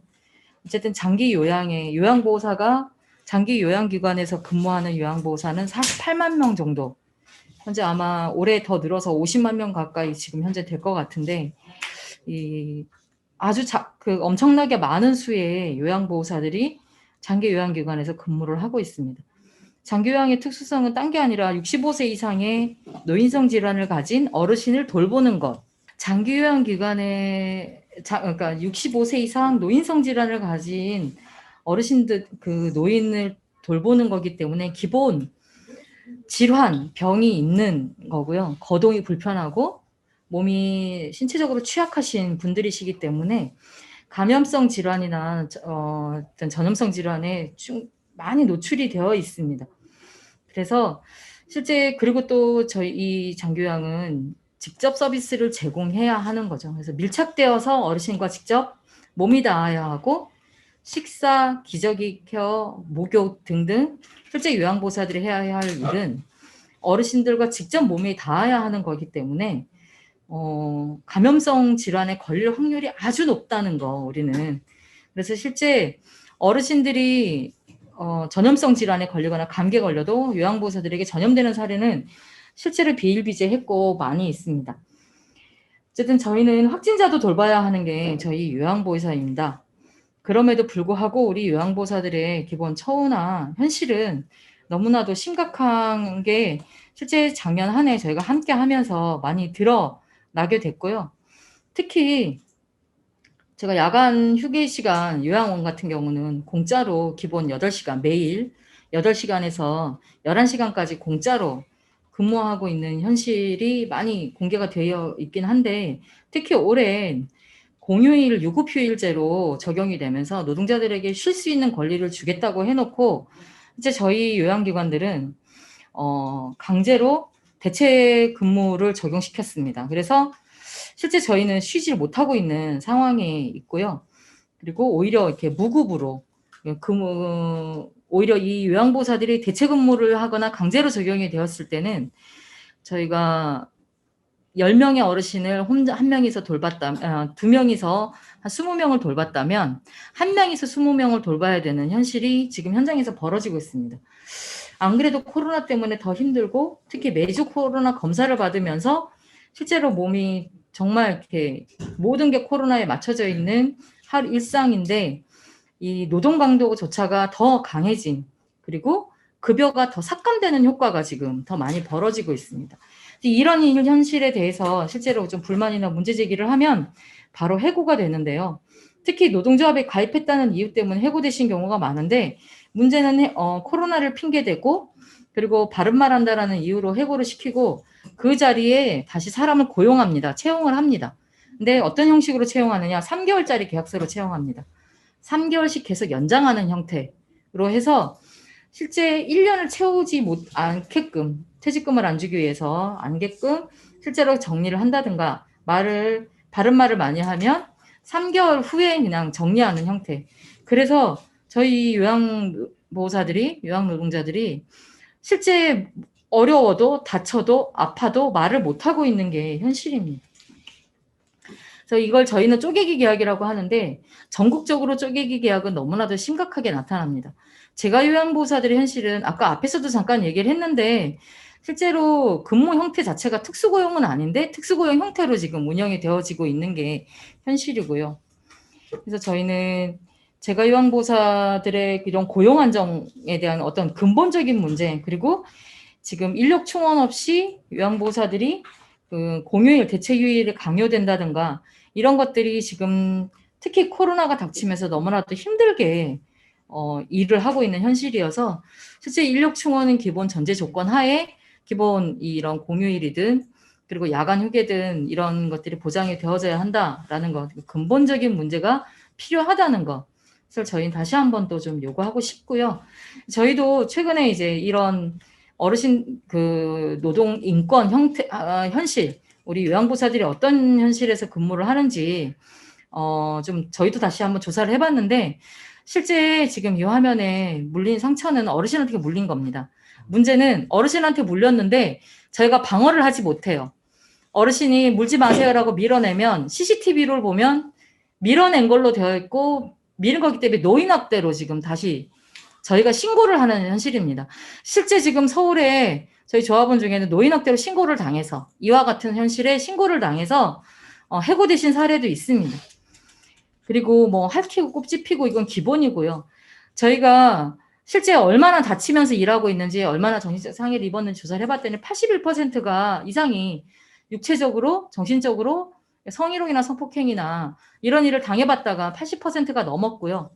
또 하나는 이렇게 좀 욕설이나 이런 거 어떤지 실제 저희는 어르신들도 있지만 보호자들에게도 되게 많이 듣고 여기에는 기본은 있기 때문에 조사의 대상에 뭐 내용을 넣지는 않았는데 시설장들의 갑질 기관에서 모든 어르신들에게 당한 무조건 너희가 참아야 돼. 안 되면 이렇게 노인학대라든가 그냥 해고의 빌미를 주는 이런 현실들이 기관의 갑질은 너무나도 당연히 심하게 있는데요.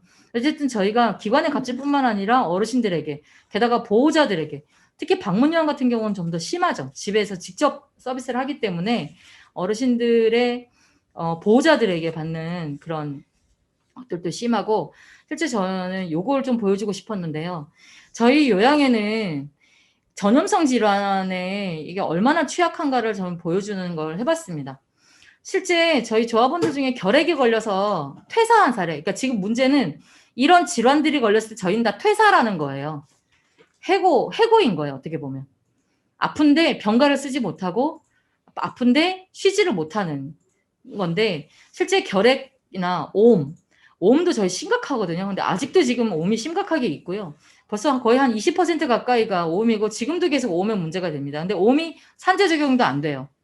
그리고 독감과 폐렴도 기본이 있고 코로나 경험이라든가 실제로 아래에 있는 질환들은 자유롭게 기재를 하신 건데 근골격계 질환을 제외하고 나머지가 거의 이제 그 근골격계 질환도 80%가 넘지만 실제 이런 전문성 질환 자체가 한 40, 50% 가까이가 이런 경험들이 다 있습니다. 근데 문제는 이렇게 됐을 때 저희는 병가를 받거나 치료를 받거나 보장을 받는 게 아니라 퇴사를 해야 한다는 거.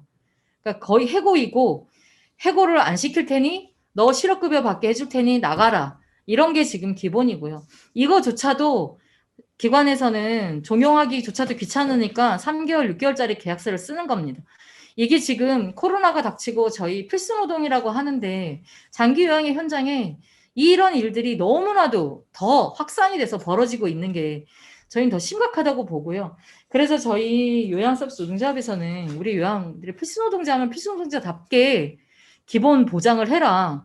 고용안정, 최소한 코로나 시기에 해고는 금지시키고 최소한 1년 확충하고 고용이 보장이 될 수 있고 안전하게 일을 할 수 있는 기본 환경을 조성하는 것을 기본하고요. 그 다음에 아까 얘기했던 마스크나 저희가 받아본 적이 없습니다. 아직 전국에 있는 모든 요양원들이 그 케어하는 수만큼 마스크를 지급하지 않습니다. 그래서 대부분 모두가 다 저희가 다 사서 쓰는데 최소한 그런 비용 그리고 급여조차도 제대로 나오지 않고 있는데 이런 것들이 좀 최소한 위험한 환경에서 근무하고 있는 것에 대한 어떤 보상 이런 것들이 좀 충분하게 휴식이든 비용이든 충분한 보상이 이루어져야 한다. 그래서 저희는 위험수당이라도 줘야 되지 않겠느냐라는 것을 저희는 주장을 하고 있는데요. 어쨌든 기본 근본적인 제도적으로 보장할 것, 근본 대책이 보장되어질 것과 필수노동자로서의 맞는 대책을 마련되었으면 좋겠는데 최근에 나온 필수노동자 법안에도 이 장기요양에 해당되는 요양보호사들에게 보호하는 법안이 지금 제외되어 있습니다. 없습니다. 그래서 저희는 계속 투쟁을 하고 있는데 어쨌든 좀 이런 기본적인 꼭 필수 50만 명이나 되는 요양보호사가 장기 요양기관에서 근무하는 요양보호사가 50만 명이라고 하면 작은 숫자가 아닙니다. 이런 것들이 기본이 보장이 돼야 향후 노인 돌봄에 대한 안전, 향후 노인 돌봄이 확대되어지는 것에 대한 근본적인 대책이 마련되어질 수 있을 것이라고 저희는 생각을 하고요. 앞으로 좀 이런 기회들이 그리고 이게 좀 보장이 되어질 수 있도록 좀 같이 방안을 마련했으면 좋겠습니다. 예, 이상 발제 마치겠습니다. 네, 고맙습니다. 노령화 사회로 접어들었는데요. 앞으로 계속 추가로 필요해져야 될 수밖에 없는 돌봄 노동자들이 이런 처지에서 일하고 있는 것은 정말 비정상 사회가 아닌가 이런 생각이 들고 이분들의 좀 안정적인 업무 환경 조성을 위해서 뭔가 새로운 제도가 도입될 필요가 있다라는 판단이 드네요. 네, 돌봄입니다. 이번엔 일하는 우리 학부모들을 위해서 반드시 필요한 방과 후 돌봄에 대한 이야기를 해주시도록 하겠습니다. 우리 황순아 경기 안산 돌봄 전담사께서 발표해 주시도록 하겠습니다. 저는 현장의 이야기를 해보려고 합니다. 코로나 시대 학교 돌봄 전담사 노동자, 경기도 안산 돌봄 전담사 황순아입니다. 2020년 초등교육 전담사들에게는 힘들고도 힘든 한 해였습니다. 코로나19 상황에서 하루도 쉬지 않고 마스크를 쓰고 교실을 소독하며 학생들 거리두기 간격을 유지시키고 하루에 3번 이상 체온을 측정하고 있습니다. 5인 이상 모이지 말라는 지침에도 초등 돌봄 교실에는 10여 명의 아이들이 매일 등교하였습니다. 학원도 운영하지 않아서 어머님, 아버님들이 번갈아 가며 5시가 다 되어 헐레벌떡 달려오는 일들도 많아졌습니다. 외부 강사도 안 된다 하여 운영시간 내내 다양한 프로그램을 계획하고 즐겁게 참여하도록 노력하고 고민하며 일하고 있습니다. 코로나 시대 돌봄 전담사의 일은 더 많이 늘어난 것이 현실입니다. 학교 전체가 운영을 멈출 만큼 코로나의 확산은 위협적이었습니다. 학교 구성원 모두가 재택근무에 들어갔지만 돌봄 전담사는 단 하루도 쉴 수 없는 상황이었습니다. 코로나로 학교는 멈추었으나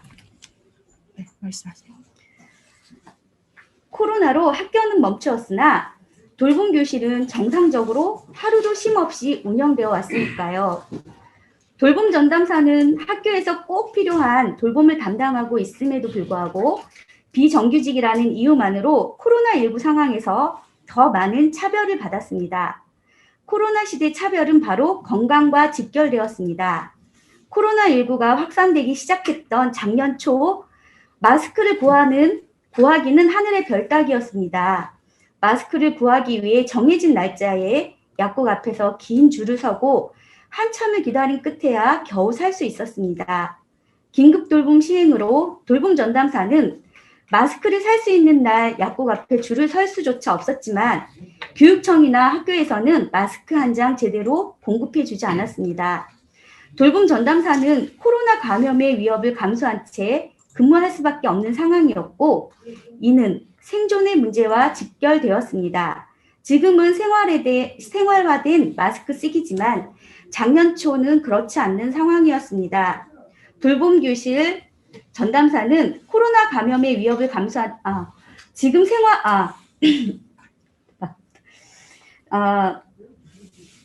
돌봄 교실에 등교하는 아동은 초등 저학년이라 마스크 쓰기를 강조하여도 답답하고 그래서 마스크를 제대로 쓰지 않고 벗어버리는 경우가 많았습니다.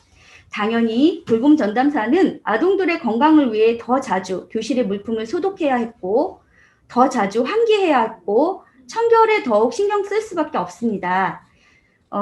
당연히 지급되어야 하는 소독 물품 또한 초기에는 제대로 지급되지 않았습니다. 소독 티슈와 같은 소독 물품들도 학급 기준으로 제공되기 때문에 아이들이 등교하지 않는 학급에는 소독 물품이 쌓여갖고 아이들이 등교하는 돌봄 교실은 학급이 아니기 때문에 소독 물품이 지급되지 않는 아이러니한 일들이 발생하였습니다. 소독 물품 지급 또한 적재적소에 지급되는 것이 아니라 차별 지급되는 일은 너무나 어이없는 일이었습니다. 사회적 거리 두기가 2.5단계 격상되어 등교가 원격 수업으로 바뀌고 학교는 사회적 거리 두기를 적용하여 학급의 3분의 1 등교, 2분의 1 등교를 실시하였지만 돌봄 교실은 늘 예외였습니다. 돌봄 교실은 코로나도 피해가는지 사회적 거리 두기를 하지 않아도 되는 그런 무법지대가 되었습니다. 돌봄 교실의 특성상 아이들은 자유롭게 부딪히며 뒹굴고 놀고 싶어 하지만 사회적 거리 두기도 적용되지 않는 곳에서 혹시나 모를 감염의 위험 속에서 돌봄 전담사들은 더 신경을 곤두세워서 일을 할 수밖에 없는 환경이 되었습니다. 돌봄 교실은 방과 후라는 특성 때문에 돌봄 전담사의 84%는 단시간 노동자입니다. 평상시에도 압축 노동, 공짜 노동을 강요하곤 하였는데 코로나 시대에는 그 상황이 더욱 악화되었습니다. 짧은 근무 시간에 압축적으로 일을 해야 하는 상황에 돌봄 전담사는 소독, 방역의 업무 및 하루 수차례 아동 열 체크 등 코로나 안전 업무까지 도맡아 했습니다. 휴게 시간조차 제대로 쓸 수 없는 일은 다반사로 일어납니다. 돌봄 전담사가 업무에 쫓겨 초과 근무를 요청하여도 학교 현장은 인정되지가 않습니다. 올해 돌봄 교실은 작년보다 더 심각합니다. 코로나로 단축 수업을 하면서 학생들은 12시부터 돌봄 교실에 오는 상황이 생기게 되었습니다. 근무 시간이 1시부터 4시까지인 돌봄 전담사들에게 30분 휴게 시간에 일을 강요하는 학교도 생겨나고 합반을 강요하거나 공짜 노동을 강요하는 사례는 점점 늘어나고 있습니다. 내년부터 돌봄 담당 교사가 없다는 이유로 단시간 보육 전담사들에게 돌봄 업무를 다 넘기려는 학교도 많습니다. 내년부터 업무를 다 해야 하니 지금부터 배우라면서 초과 시간을 달아주지 않으려고 합니다. 관리자들도 초과를 달지 않고 일한다면서 단시간 근무자들을 더욱 힘들게 하고 있습니다. 경남의 어느 초등학교에 코로나 확진자가 발생하여 학교 교직원 및 학생들 모두 코로나 검사 후 자가 격리에 들어갔으나 돌봄 교실은 예외였다고 합니다. 가정통신문에 돌봄 교실은 정상 운영이라는 문구를 보고 그 학교 돌봄 전담사는 분노를 넘어 절망감을 느꼈다고 합니다. 생명의 위협이 될 수 있는 상황에서도 돌봄 전담사와 돌봄 교실, 아동의 건강권에 대한 인식 자체가 없음이 참으로 분노스럽고 마음이 아픕니다. 돌봄 교실에는 대체 교사가 없습니다. 아파도 병가 내기가 쉽지 않습니다. 연차는 더더욱 내기가 어렵습니다. 학기 중에 연차를 낸다며 화를 내시는 관리자도 있습니다. 그러면 방학 때도 아이들이 계속 나오는 돌봄 교실의 돌봄 전담사들은 아파도 쉴 수가 없는 건가요? 얼마 전 대구교육청 소속 공공초등학교 돌봄 전담사의 사망 소식은 참 안타깝고 가슴 아픈 일이었습니다. 그냥 지나칠 수가 없습니다. 사인은 아직 정확하게 밝혀지지 않은 상태이지만 2개의 교실 50여 명의 학생들을 동시에 책임지는 과중한 업무에 시달려 오다가 급기야 우울증을 진단받았고 병가가 끝나고 출근하는 시점에 사망한 채로 발견되었다고 합니다. 더 심각한 지역도 있습니다. 당진교육지원청에 따르면 새롭게 개교한 대덕초등학교의 초등돌봄 교실에는 20명씩 3개 교실, 총 학생 수 60명을 돌봄 전담사 1명이 총괄하여 운영하고 있다고 합니다. 이러한 업무 과중은 노동자의 육체적, 정신적 건강에 심각한 위협을 가하는 요인으로 작용할 수 있습니다. 전체 돌봄의 약 70%를 차지하는 학교 돌봄의 법적 근거가 없음에도 2017년 학부모가 뽑은 가장 잘한 국가정책 1위이며 매년 95% 이상의 높은 학부모 만족도를 받고 있는 것은 돌봄 전담사의 노력과 헌신이 있었기 때문입니다. 초등 돌봄 전담사의 희생과 봉사로 돌봄을 채우려 하지 말고 현장의 어려움을 해결해 주었으면 합니다. 돌봄 전담사의 어려움은 참으로 많습니다. 단시간으로 일해야 하기 때문에 업무 과중이 가장 큰 어려움입니다. 또한 단시간 근무로 인해 돌봄의 업무가 교사에게 부과되는 구조로 인해 교사나 학교와의 갈등 등 정신적인 스트레스에 늘 노출되어 있습니다. 돌봄 전담사의 업무 과중이나 교사들의 돌봄 업무 분담에 따른 불만 등 돌봄 전담사의 육체적, 정신적 건강을 위협하는 요소를 해소하기 위한 가장 근본적인 해결책은 시간제 돌봄 전담사의 근로시간을 상시 전일제로 전환하는 것입니다. 아동 돌봄과 행정 업무 및 재반 업무 수행을 위한 근무 시간을 확보하여 쫓기듯 일하는 환경을 개선하고 휴게 시간을 확보하여 안정적이고 즐거운 일터를 만드는 것이 돌봄 전담사의 건강권을 확보하기 위한 첫걸음이라고 생각합니다. 돌봄 전담사는 필수 노동자입니다. 코로나 시대에도 대면 노동이 될 수밖에 없는 돌봄 노동을 필수 노동이라고 말로만 떠들어대지 말고 실질적인 개선을 통해 필수 노동자가 건강하게 일할 수 있는 환경을 만들어야 합니다. 세계 유례 없는 최저의 출생률을 기록 중인 우리 사회는 출생률을 높이기 위해 해마다 막대한 예산을 쏟아붓고 있지만 출생률은 점점 낮아지고 있습니다. 낳은 아이부터 우선 제대로 잘 키워내는 것이 무엇보다 중요합니다. 우리 아이들을 제대로 키워내는 일에 종사하고 있는 100% 여성 일자리인 돌봄 전담사들이 건강에 위협받지 않고 일할 수 있는 노동 환경을 만드는 것은 저출생, 고령화 시대를 극복하고 건강한 사회를 만들어 나가는데 밑거름이 될 수 있을 것이라고 생각합니다. 이상입니다. 학부모들이 그 방과 후 시간 활용하는 거 정말 좋아하거든요. 예, 뭐 이미 알려주셨던 것처럼. 근데 그거를 많은 선생님들이 이런 처지에 계신다는 사실을 알면 더 충격을 받을 것 같습니다. 여튼 네, 빠른 시일 내에 비슷하신 것 같아요. 불안정 고용과 말도 안 되는 인력, 게다가 내부에서 혹은 외부에서 괴롭히는 이런 문제들. 네, 자 이제 세 분의 돌봄 노동자들께서 상황을 잘 설명해 주셨고요. 우리가 어디로 가야 되는지 잘 보여주신 것 같습니다. 자, 이번에 달립니다. 네, 우리 택배, 배송, 그리고 교통, 물류 분야의 또 필수 노동자들이시죠. 먼저 택배에 대한 이야기를 해주시도록 하겠습니다. 강민우 전국 택배노조 교육선전국장님께서 말씀해 주시도록 하겠습니다. 네, 전국 택배노조 교육선전국장 강민욱입니다. 현재 그 택배노동자 과로사대책위원회 간사로 활동을 하고 있습니다. 우선 택배 산업 다들 아시겠지만 굉장히 빠른 속도로 성장을 하고 있습니다. 물론 이제 코로나19 이전에도 TV 홈쇼핑, 인터넷 쇼핑 등 전자상거래가 빠르게 성장하면서 택배는 계속 이제 성장해 왔는데요. 코로나19 이후에도 이제 사회적 거리두기가 장기화되면서 비대면 쇼핑 이런 것들이 굉장히 급증을 했죠. 그래서 현재 2020년에 약 34만 개 정도의 택배 물동량이 집계가 됐고 2012년부터 연평균 11.7%가 증가를 하였습니다. 네. 그러면서 이제 택배는 일상화된 서비스로 자리매김을 했고 거의 이제 공공재의 성격이 있는 것이 아니냐 이런 이야기들도 이제 나오고 있습니다.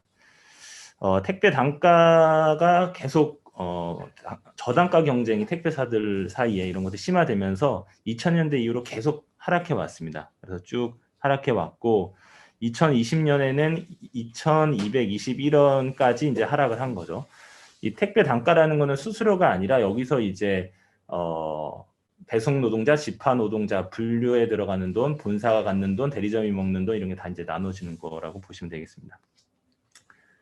네, 제가 이걸 감사합니다.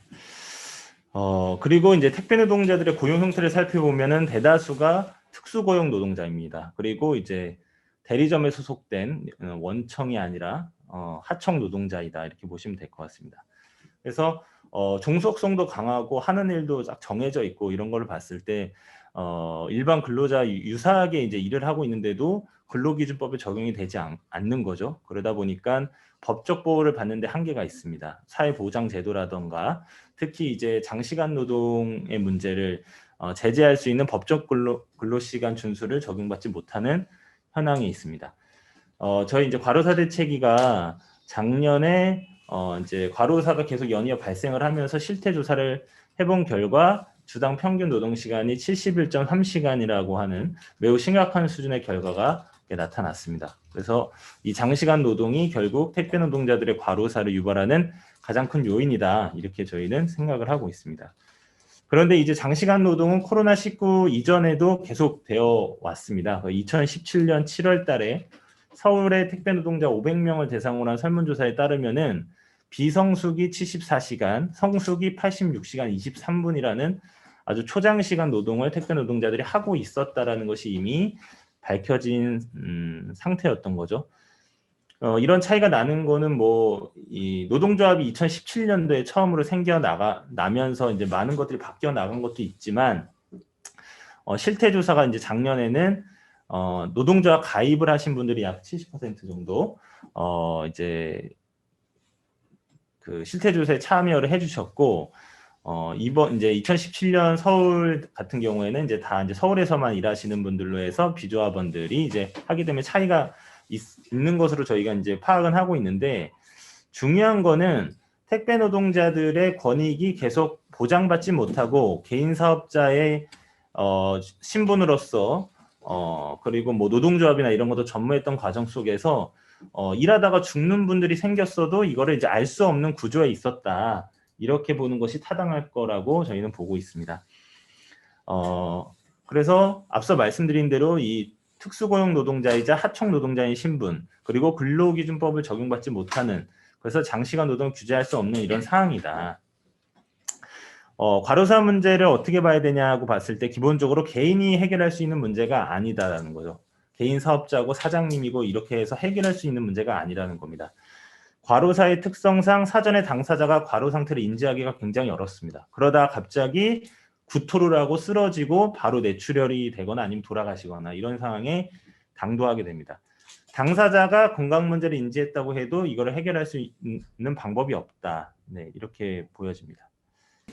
그래서 제가 이제 계속 간사 역할을 맡다 보니까 이제 돌아가신 분들을 바로바로 이제 유족들이나 이렇게 만나게 되는데, 작년 12월 22일 날 동작구에서 한지 택배 노동자가 쓰러지셨는데, 쓰러지시기 전에 내가 몸이 좀 안 좋다, 내 구역을 좀 빼야겠다 이렇게 인지를 하고 회사에도 알렸고, 그래서 빼려고 했는데 이분 같은 경우에는 대리점과의 맺은 계약서에서 구역을 빼거나 그만두게 되면은 그 구역을 할 사람을 자기가 데려와야 되고, 데려와서 이 사람을 인수인계해서 일을 제대로 할 때까지 책임을 져야 된다는 그런 계약서상의 조항이 있었는데, 그 떼려고 하는 구역이 워낙 힘든 흑석동의 어떤 산 이쪽이라서 2명이나 구해봤지만 다 도망을 간 거죠. 그러다 보니까 자기가 계속 하게 됐고 결국에 쓰러져서 뇌출혈로 현재도 병원에 계시는 이런 상황이 있습니다. 이런 걸 봤을 때 택배 노동자가 아주 운 좋게 과로 문제를 인지했었더라도 구조적으로 이렇다면 이제 조치가 되어야 되는 환경이어야 되는데 현실상에서 완전 불가능하다라는 거죠. 그리고 하루 쉬려고 해도 자기가 하루 쉰 것에 대한 비용을 내야 됩니다. 용차, 대체 인력을 구해야 되고, 그 사람한테 자기가 건당 800원을 받으면 한 1,500원 정도를 줘야 되고, 그래서 자기가 돈을 주면서 자기는 또 하루 벌지를 못하는 이런 식으로 쉴 수밖에 없는 거죠. 그리고 택배 노동자에게 기본적으로 휴게 시간이나 공식 휴가가 없습니다. 네, 주 6일 그냥 일요일만 쉬는 거라고 보시면 되겠습니다. 이런 현장에서는 택배 노동자들의 과로 문제를 해결할 수 있는 방법이 없고 오히려 이제 부추기고 있는 시스템이다. 그래서 저희는 이걸 과로 구조다 이렇게 이야기를 하고 있습니다. 그리고 사회적으로 몇 번 이슈가 됐던 산재 적용제 신청서 문제도 있었죠. 그래서 산재를 적용받지 못하게 하기 위한 제도로서 사측이 이걸 강하게 강요하고 압박해서 타의에 의해서 이걸 적용하게 되고, 돌아가시면 이걸 적용받지 못하는 그런 악순환도 계속 되고 있습니다. 네, 이런 장시간 노동뿐만 아니라 고중량의 물품을 실수 없이 다루는 작업이기 때문에 궁골급계 질환이 굉장히 일상적으로 발생한다. 작년 9월에 발표된 우체국 택배 노동자들의 궁골급계 유해 요인 조사에 따르면은 분류 작업, 상하차 작업, 물품 운반, 차량 적재, 운행, 물품 하차, 배달 인도 모두 궁골급계 부담 작업이 된다라는 결과가 나타났고, 3,712명의 우체국 택배 노동자 중에 관리를 해야 되는 분들, 실제 지금 겪고 있는 분들이 약 1,000여 명의 한 30% 가까이 자각 증상 양성자로 판정되었고, 그만큼 많은 분들이 이런 고통을 호소하고 있다 이렇게 볼 수 있겠습니다. 상대적으로 우체국이 민간 택배소보다 조금 그래도 업무 강도가 좀 낮다라고 하는데도 불구하고 이 정도의 상황이다 이렇게 볼 수 있을 것 같습니다. 저희가 그 택배 노동자 과로사 방지를 위한 사회적 합의 기구를 만들어서 사회적 해결을 지금 진행을 하고 있는데, 결국에 이게 사회적 합의이기 때문에 잘 지켜지지 않는 게 있는 거죠. 이거를 강제할 수 있는 베이스가 없기 때문에. 그래서 중요한 거는 법적 제도를 구축하는 것과 노사교섭을 통해서 해결해 나가야 된다 이렇게 생각을 하고 있습니다. 그래서 사회적 합의는 사회적인 관심이 줄어들면은 언제됐든 재벌 택배사들이 합의 이행을 안 할 수 있는 가능성이 굉장히 높다. 이런 것들을 여태까지 이제 저희가 경험을 해왔고, 그런 데서 봤을 때 이제 하반기에는 저희가 이제 생활물류 서비스법이 이제 시행될 예정이라서 요거 좀 바뀌는 측면이 있겠지만, 요거는 이제 산업적 측면에서 규제하는 법안이고, 특수고용 노동자들이 근로기준법의 적용이나 이런 것들을 할 수 있는 근본적인 법제도를 구축하는 것이 필요하고, 또 무엇보다 노사교섭이 현실화돼야 된다. 한 사업장에서 벌어지는 이런 문제에 대해서 전 국민과 전 사회가 모여가지고 이렇게 계속 토론하고 이런 것들이 굉장히 이제 많은 그런 에너지를 소모하고 불필요한 것들도 있다고 저는 보고 있거든요. 그런 데서 기본적으로 노사가 머리를 맞대고 교섭을 통해서 해결하는 것이 가장 효율적인 방법이다. 그래서 그리고 또한 단체협약은 법적 강제력이 있는 측면에서 과로사 문제를 해결하는 데서 굉장히 중요한 방법이 될 거라고 보고 있습니다. 네, 이상 발제 마치도록 하겠습니다. 네, 잘 들었습니다. 지난 한 해 너무 많은 택배 노동자를 잃었어요. 네, 충격적인 올해 또 계속 쿠팡에서 발생하고 있고, 그래서 결국은 엄청난 낭보, 사회적 합의를 이끌어냈는데, 이놈의 기업들은 사회를 무시하는 것 같은 합의를 잘 지키지 않는 이런 문제가 있어서 참 안타깝습니다. 한국 사회의 신뢰 구조가 이거밖에 안 되나, 이런 게 굉장히 슬펐지만, 저는 사회적 합의에 대해서 굉장히 의미 있는 성과였다라고 보고 앞으로 기업들이 사회를 무시하지 않도록 하는 좀 더 적극적인 액션이 필요할 것 같습니다. 네, 다음 발표 들어가도록 하겠습니다. 이번에는 마트에서 달립니다. 마트 배송 노동자의 이야기를 들어보도록 하겠습니다. 발표는 우리 허영호 마트노조 조직국장님께서 맡아주시도록 하겠습니다. 네, 안녕하세요. 저는 이제 대형마트 배송 노동자들에 대해서 말씀드릴 마트노조 조직국장 허영호입니다. 대형마트 온라인 배송 기사님들은 이제 고객분들이 많이 친숙하게 보실 텐데, 근데 뭐 대부분 이런 직종에 대해서 잘 모르고 계십니다. 그래서 이제 택배 노동자로 알고 계시거나 아니면 대형마트 직원들로 알고 계시는 경우가 많습니다.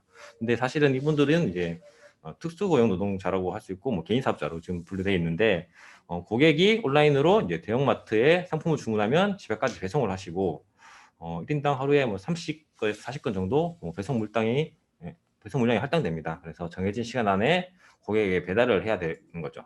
근데 30-40건이 이게 뭐 택배 같은 경우는 뭐 이제 하루에 수백 건 이렇게 뭐 배송하시기도 하는데, 그래서 30-40건이 별거 아니라고 생각할 수도 있는데, 그래서 실제로 그렇게 알고 일하시러 오신 분도 많은데, 배송 한 건이 한 개의 상품이 아니라 배송지 한 건을 기준으로 하는 것이라서 간형집뿐만 아니라 공장, 학교, 병원 이런데 대량 주문을 해도 이제 한 건으로 처리되는 그런 구조입니다.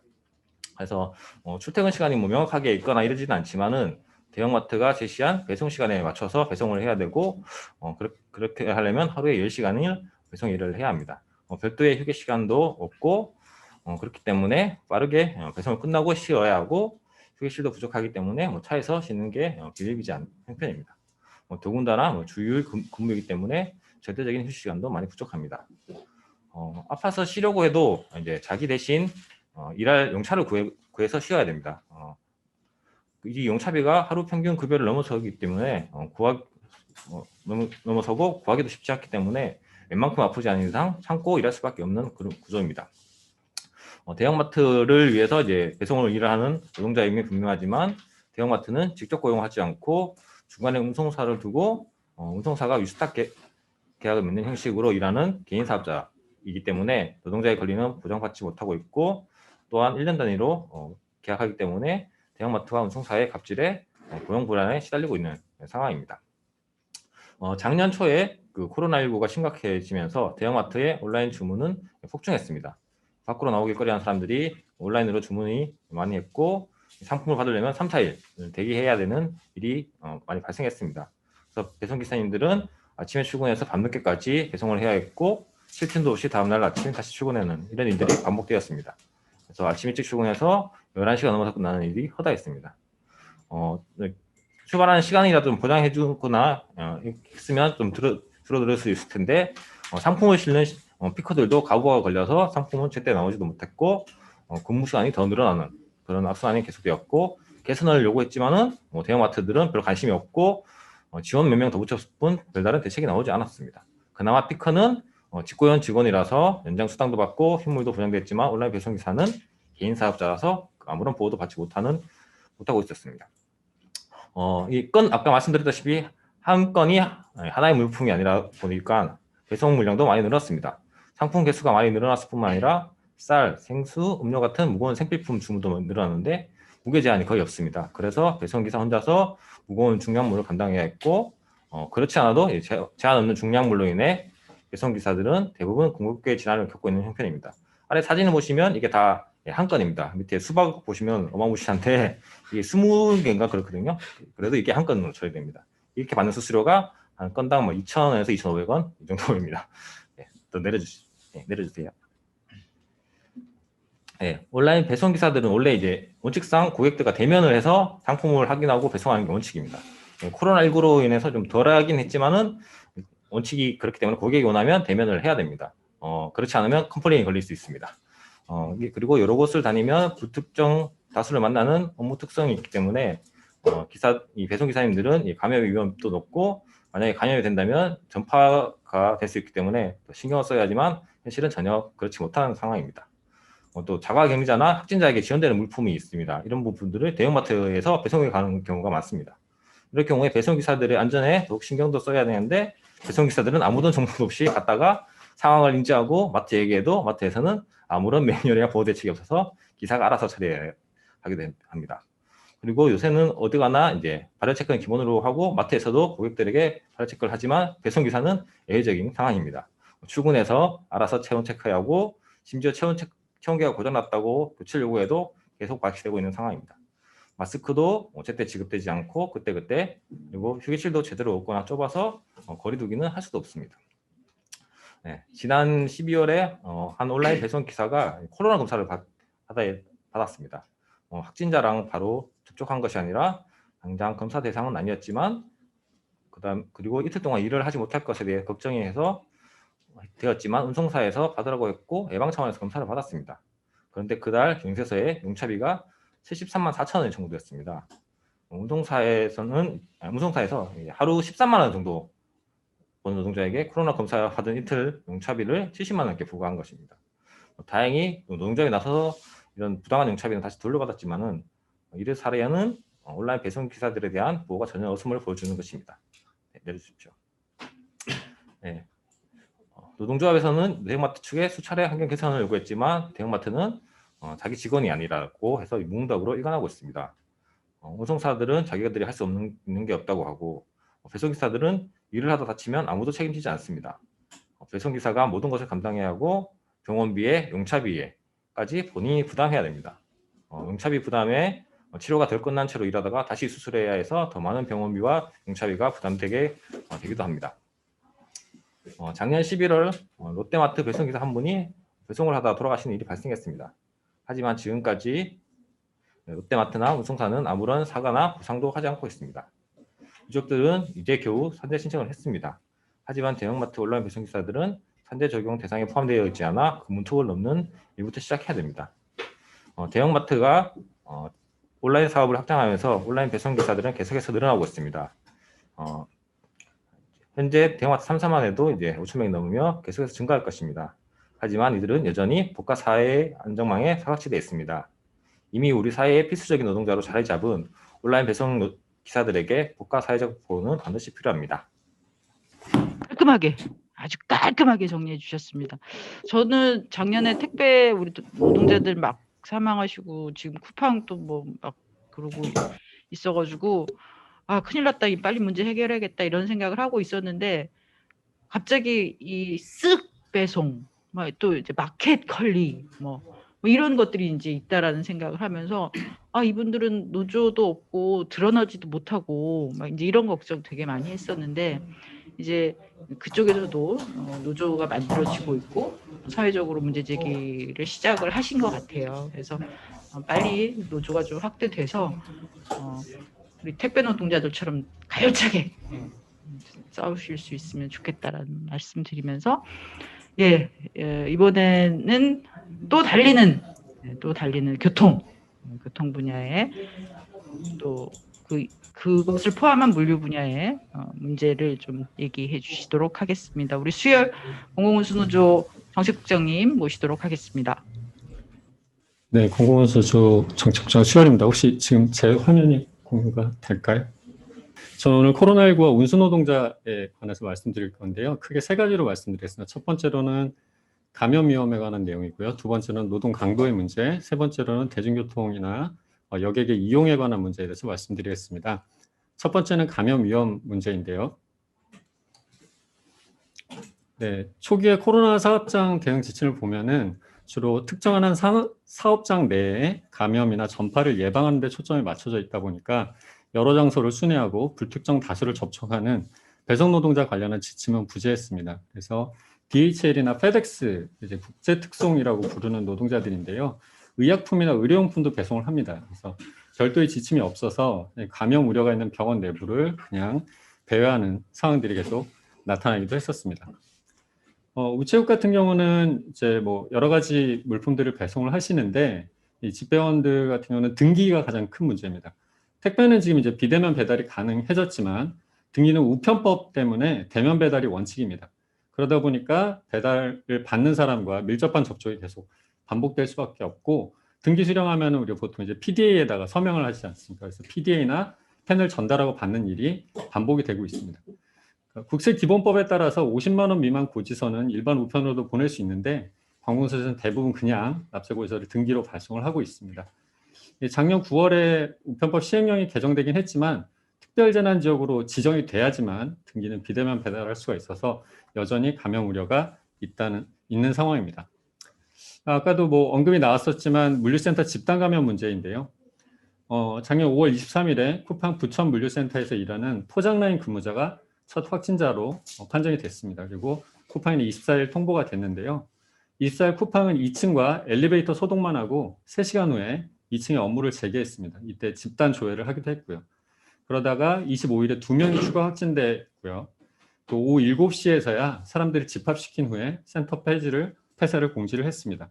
이때까지 2층 작업자들 제외하고 대부분의 노동자들은 물류센터 내에서 확진자가 발생했다는 사실조차 몰랐습니다. 결국 걷잡을 수 없이 감염자가 확산이 됐고 총 152명의 집단 감염 사태로 비화가 됐습니다.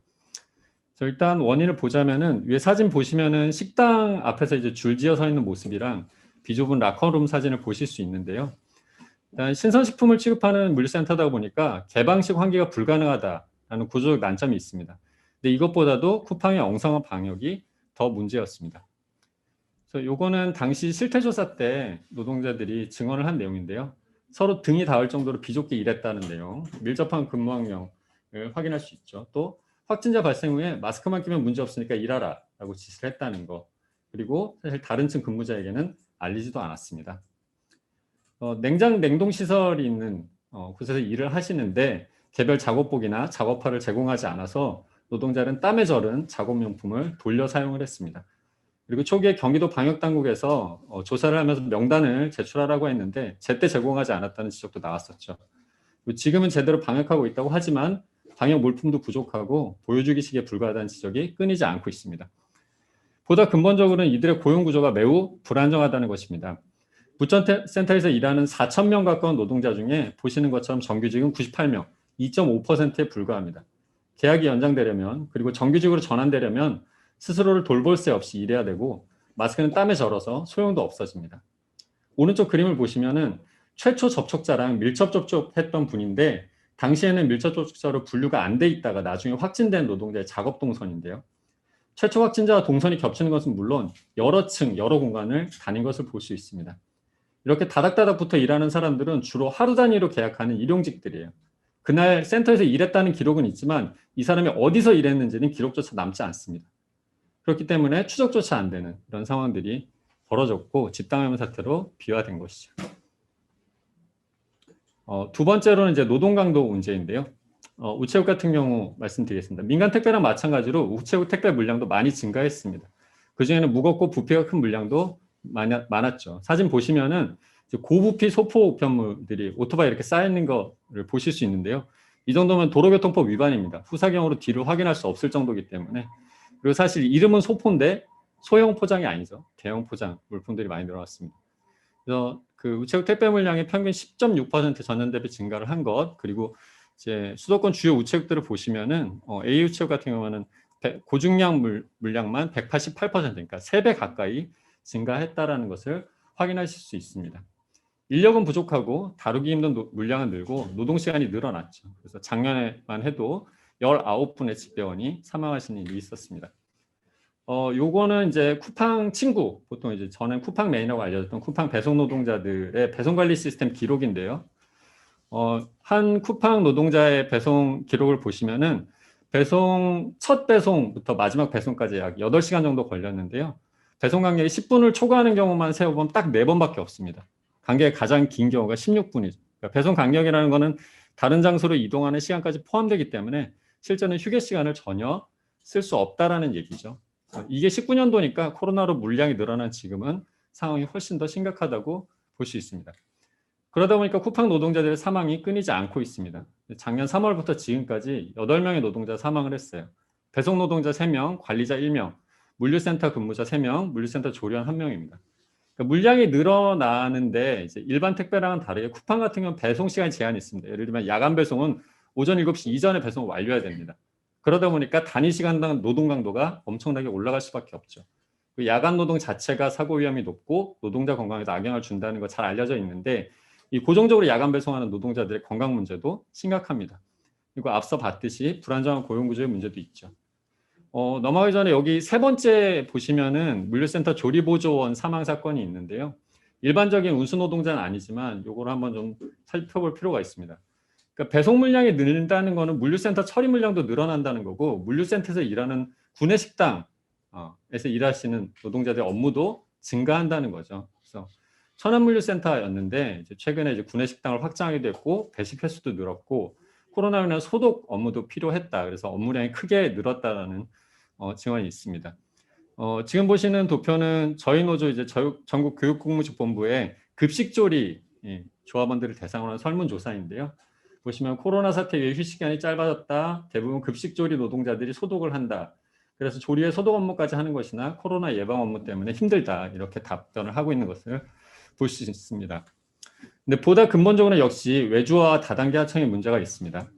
천안물류센터는 이제 쿠팡이 동원홈푸드에 위탁을 했고요. 동원홈푸드는 아라민테크라는 파견업체에서 노동자를 파견받아서 일을 했습니다.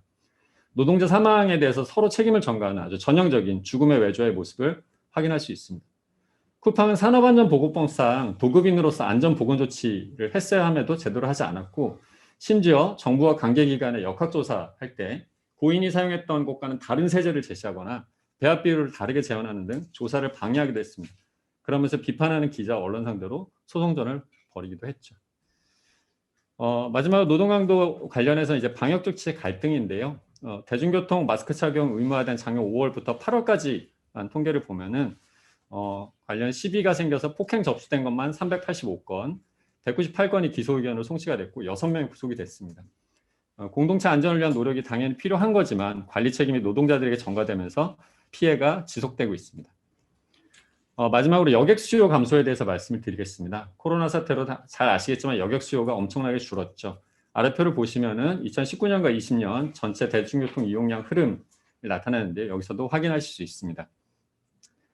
네, 항공여객 같은 경우는 정말 심각하죠. 국내선은 지금 뭐 등락하고는 있지만 예년 수준을 회복을 했습니다. 근데 국제선은 전혀 다르죠. 하늘길이 막히기 전인 2020년 1월과 지난달을 비교해 보면 약 98% 정도 감소가 됐습니다. 백신 투약이 시작됐지만 언제 회복할 수 있을지는 알기조차 어렵습니다. 이 여객 수요가 급감하면서 운수 노동자들은 고용위기를 심각하게 겪고 있습니다. 회사가 무급 휴직을 강요했는데 그걸 거부했다고 해고됐던 아시아나 KO 하청 노동자들 같은 경우는 부당해고 판정을 받았지만 복직도 못하고 300일 넘게 투쟁하고 있습니다. 이스타항공 노동자들 같은 경우 코로나 때문에 여러 문제들이 생겼고 결국 매각이 무산되면서 600명이 한 번에 정리해고됐습니다. 항공산업이 특별고용 지원 업종으로 지정이 돼서 고용유지 지원금을 받을 수 있지만 회사가 일부러 신청을 안 하거나 4대 보험 체납했다거나 이런 것 때문에 고용유지 지원금을 받지 못하는 사례들이 대단히 많습니다. 그러다 보니까 코로나로 사용된 고용유지 지원 금액이 기업 지원금의 14분의 1에 불과하다는 연구 결과도 나오고 있죠. 버스 같은 경우 이제 최근에 노선버스가 특별고용 지원 업종 추가됐지만 방금 말씀드린 고용유지 지원제도 문제가 해결되지 않으면 역시나 문제는 반복될 수밖에 없습니다. 길어지는데 마지막 하나만 좀 덧붙이자면 운수노동자 건강 문제는 아니지만 코로나 영향을 살펴보면서 꼭 짚어야 할 이동권의 문제가 있습니다. 코로나 때문에 대중교통 이용이 많이 줄었다는 말씀을 드렸는데요. 왼쪽에 보시면은 이제 원격 근무가 가능한 일자리 비율에 대한 연구입니다. 그래서 생산, 건설, 운송, 레저 같은 경우 이제 재택근무가 어렵다는 건데 주로 임금이 낮고 불안정한 일자리들이 많은 업종이죠. 근데 이런 업종에 일하시는 분들 대부분 대중교통 의존율이 높습니다. 오른쪽 같은 경우는 서울시 통근 교통수단 통계인데요. 승용차 이용률 같은 경우는 이제 소득 수준과 정해 상관관계를 드러내고 있습니다. 버스 같은 경우 이제 준공영제 시행하는 대도시들 같은 경우는 좀 타격이 덜하지만 지역 같은 경우는 노선 감축이 심각한데요. 지역으로 갈수록 버스가 거의 유일한 대중교통 수단이기 때문에 이곳에 사시는 분들의 이동권 침해가 발생을 하고 있습니다. 그러니까 대면 접촉을 꺼리는 팬데믹 시대에서 사는 지역에 따라서 그리고 소득 수준에 따라서 교통 이용, 이동권 차이가 확대되고 있다는 거죠. 그래서 보편적 이동권을 보장하도록 공공교통 확장하는 고민이 반드시 필요하다는 말씀을 마지막으로 덧붙이겠습니다. 감사합니다. 같은 물류 분야에서도 어떤 일을 하느냐에 따라서 또 일자리가 없어지기도 하고 또 죽을 만큼 일해야 되기도 하고 이런 또 모순 구조가 보여지네요. 저도 출장 다니면서 이거 코로나 맞나? 왜 이렇게 자동차가 많은 거야? 이런 생각할 때가 있는데 이제 자동차 가진 분들은 다 자동차로 또 출퇴근하시더라고요. 예. 이동권에 있어서도 차별이 있구나라는. 네, 다음은 이제 집으로 찾아 들어가십니다. 집으로 찾아 들어가시는 노동자들이 계십니다. 네, 또 하나의 필수 노동, 우리 가전, 중요한 가전이죠. 뭐 냉장고, 뭐 세탁기, 뭐 정수기 이런 거 없는 집이 별로, 저희 집은 없네요. 네. 없는 집이 없습니다. 예, 그래서 꼭 들어가셔야만 하는 분들이 계십니다. 우리 가전 방문 노동자들의 또 지금 코로나 시국에 어떻게 생활하고 계신지 들어보도록 하겠습니다. 우리 박상훈 가전통신서비스노조 노동안전국장께서 말씀해 주시도록 하겠습니다. 네, 안녕하십니까. 저는 전국 가전통신 노동조합의 노동안전국장을 맡고 있는 박상훈 노안국장입니다. 저는 이제 노동조합 간부 이전에 이제 코웨이라는 유명한 렌탈 가전업계에서 설치 AS를 한 15년 이상 진행하는 서비스 매니저로 업무를 해왔었습니다. 저희 노동조합, 전국 가전통신 노동조합은 총 5개의 지부로 이제 구성이 되어 있습니다. 말씀드리면 다 알만한 뭐 SK, 청호, 그리고 코웨이, 이제 대한민국 대표하는 렌탈 3사의 가전업체라고 볼 수 있고요. 저희 가전통신 노동조합 내에는 코웨이 지부, 청호 지부, SK 지부, 코웨이 코디코닥 지부, 코웨이 CL 지부 이렇게 방문 판매 서비스를 업계하는 노동조합입니다. 대다수의 이제 노동자가 고객 집을 방문하여 대면을 통한 점검 및 설치, 수리 업무를 하고 있습니다. 코로나19의 국가적 재난이 이제 장기화됨에 따라 현장의 방문 서비스 노동자는 이제 업무량이 감소로 인해 이제 임금의 저하, 또 이제 각각의 고객집을 방문한다는 이유로 고객이 점검을 거부하고 코로나19에 이제 감염병에 상시적으로 노출되어 있는 다양한 문제에 직면해 있습니다. 그럼에도 불구하고 이 렌탈 업계에는 렌탈 업계를 대표하는 이제 3사는 비대면 수요에 맞춘 자가관리형 제품, 즉 고객이 직접 필터를 교환할 수 있게끔 하는 제품들 출시하면서 일자리도 좀 일자리 위협도 좀 받고 있는 상황입니다. 이제 또 1인 가구 시대가 증가함에 따라서도 또 이제 거기에 맞는 상품을 출시함으로써 점검을 하고 있는 저희 노동자의 일거리가 줄어들고 있는 상황에서도 일부의 어떤 기업은 매출 1조 달성을 축하하기도 하는 언론을 기사에서 접하기도 했었습니다. 그렇다면 앞서서 말한 가전 3사의 핵심 동력인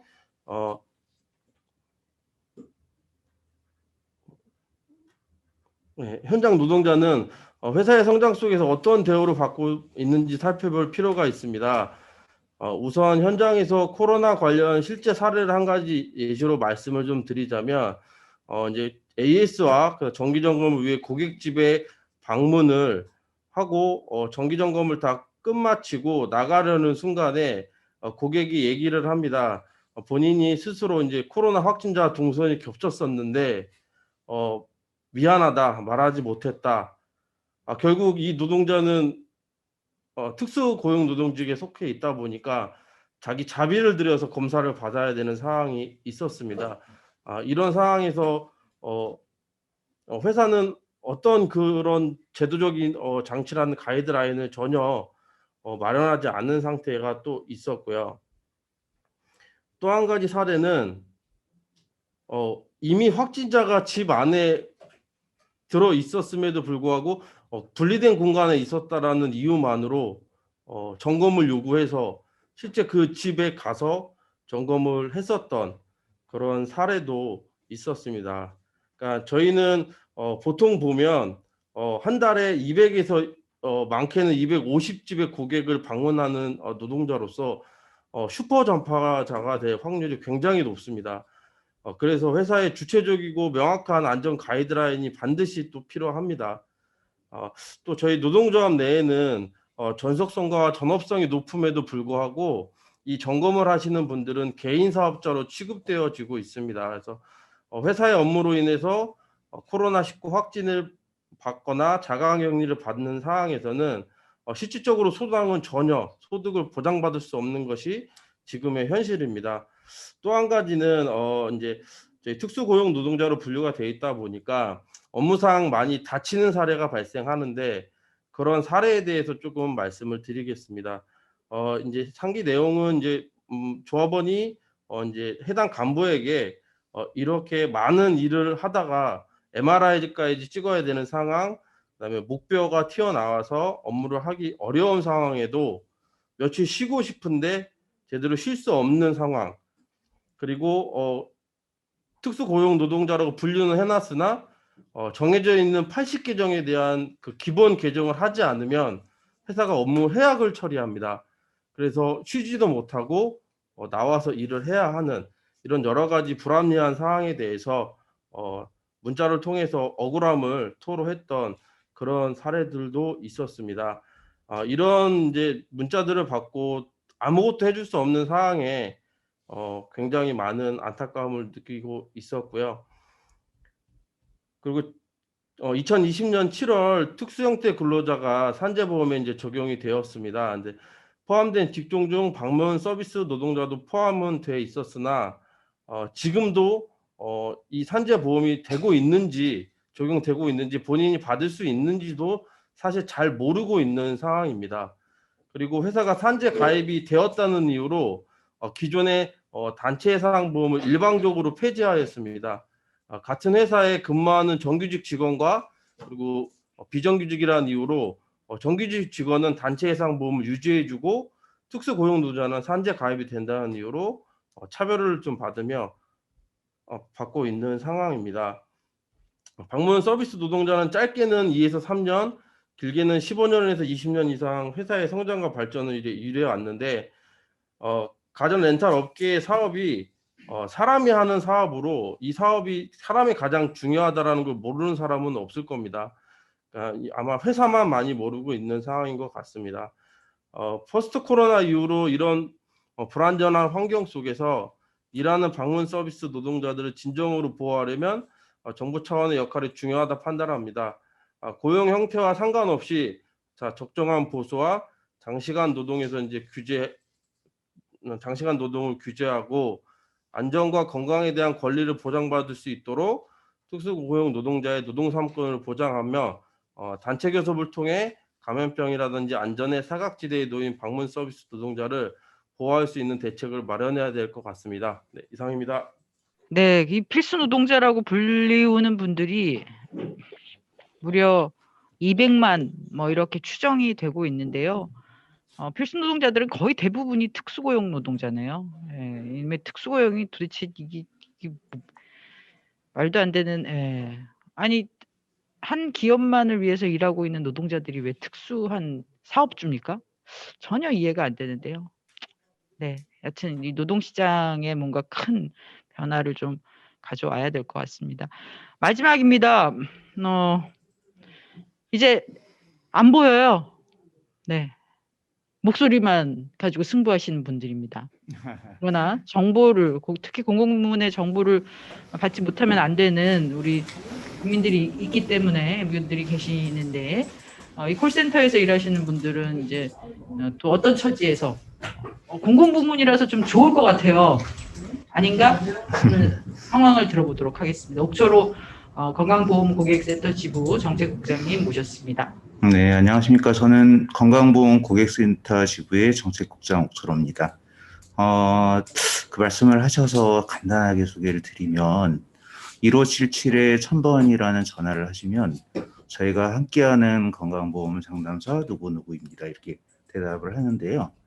사실은 저희는 건강보험 상담사가 아니죠. 비정규직인 그 하청업체의 그 비정규직 상담사들이기 때문에 아마 저희가 그 비정규직 상담사 옥초로입니다. 이렇게 하시면 국민들이 많이 놀라시지 않을까 걱정을 하고 있고 그 정보 확인 절차라는 것이 있는데 과연 이 비정규직 상담사들한테 국민들이 자신들의 민감한 정보를 제공하실 것인가, 그거에 대한 의문도 있습니다.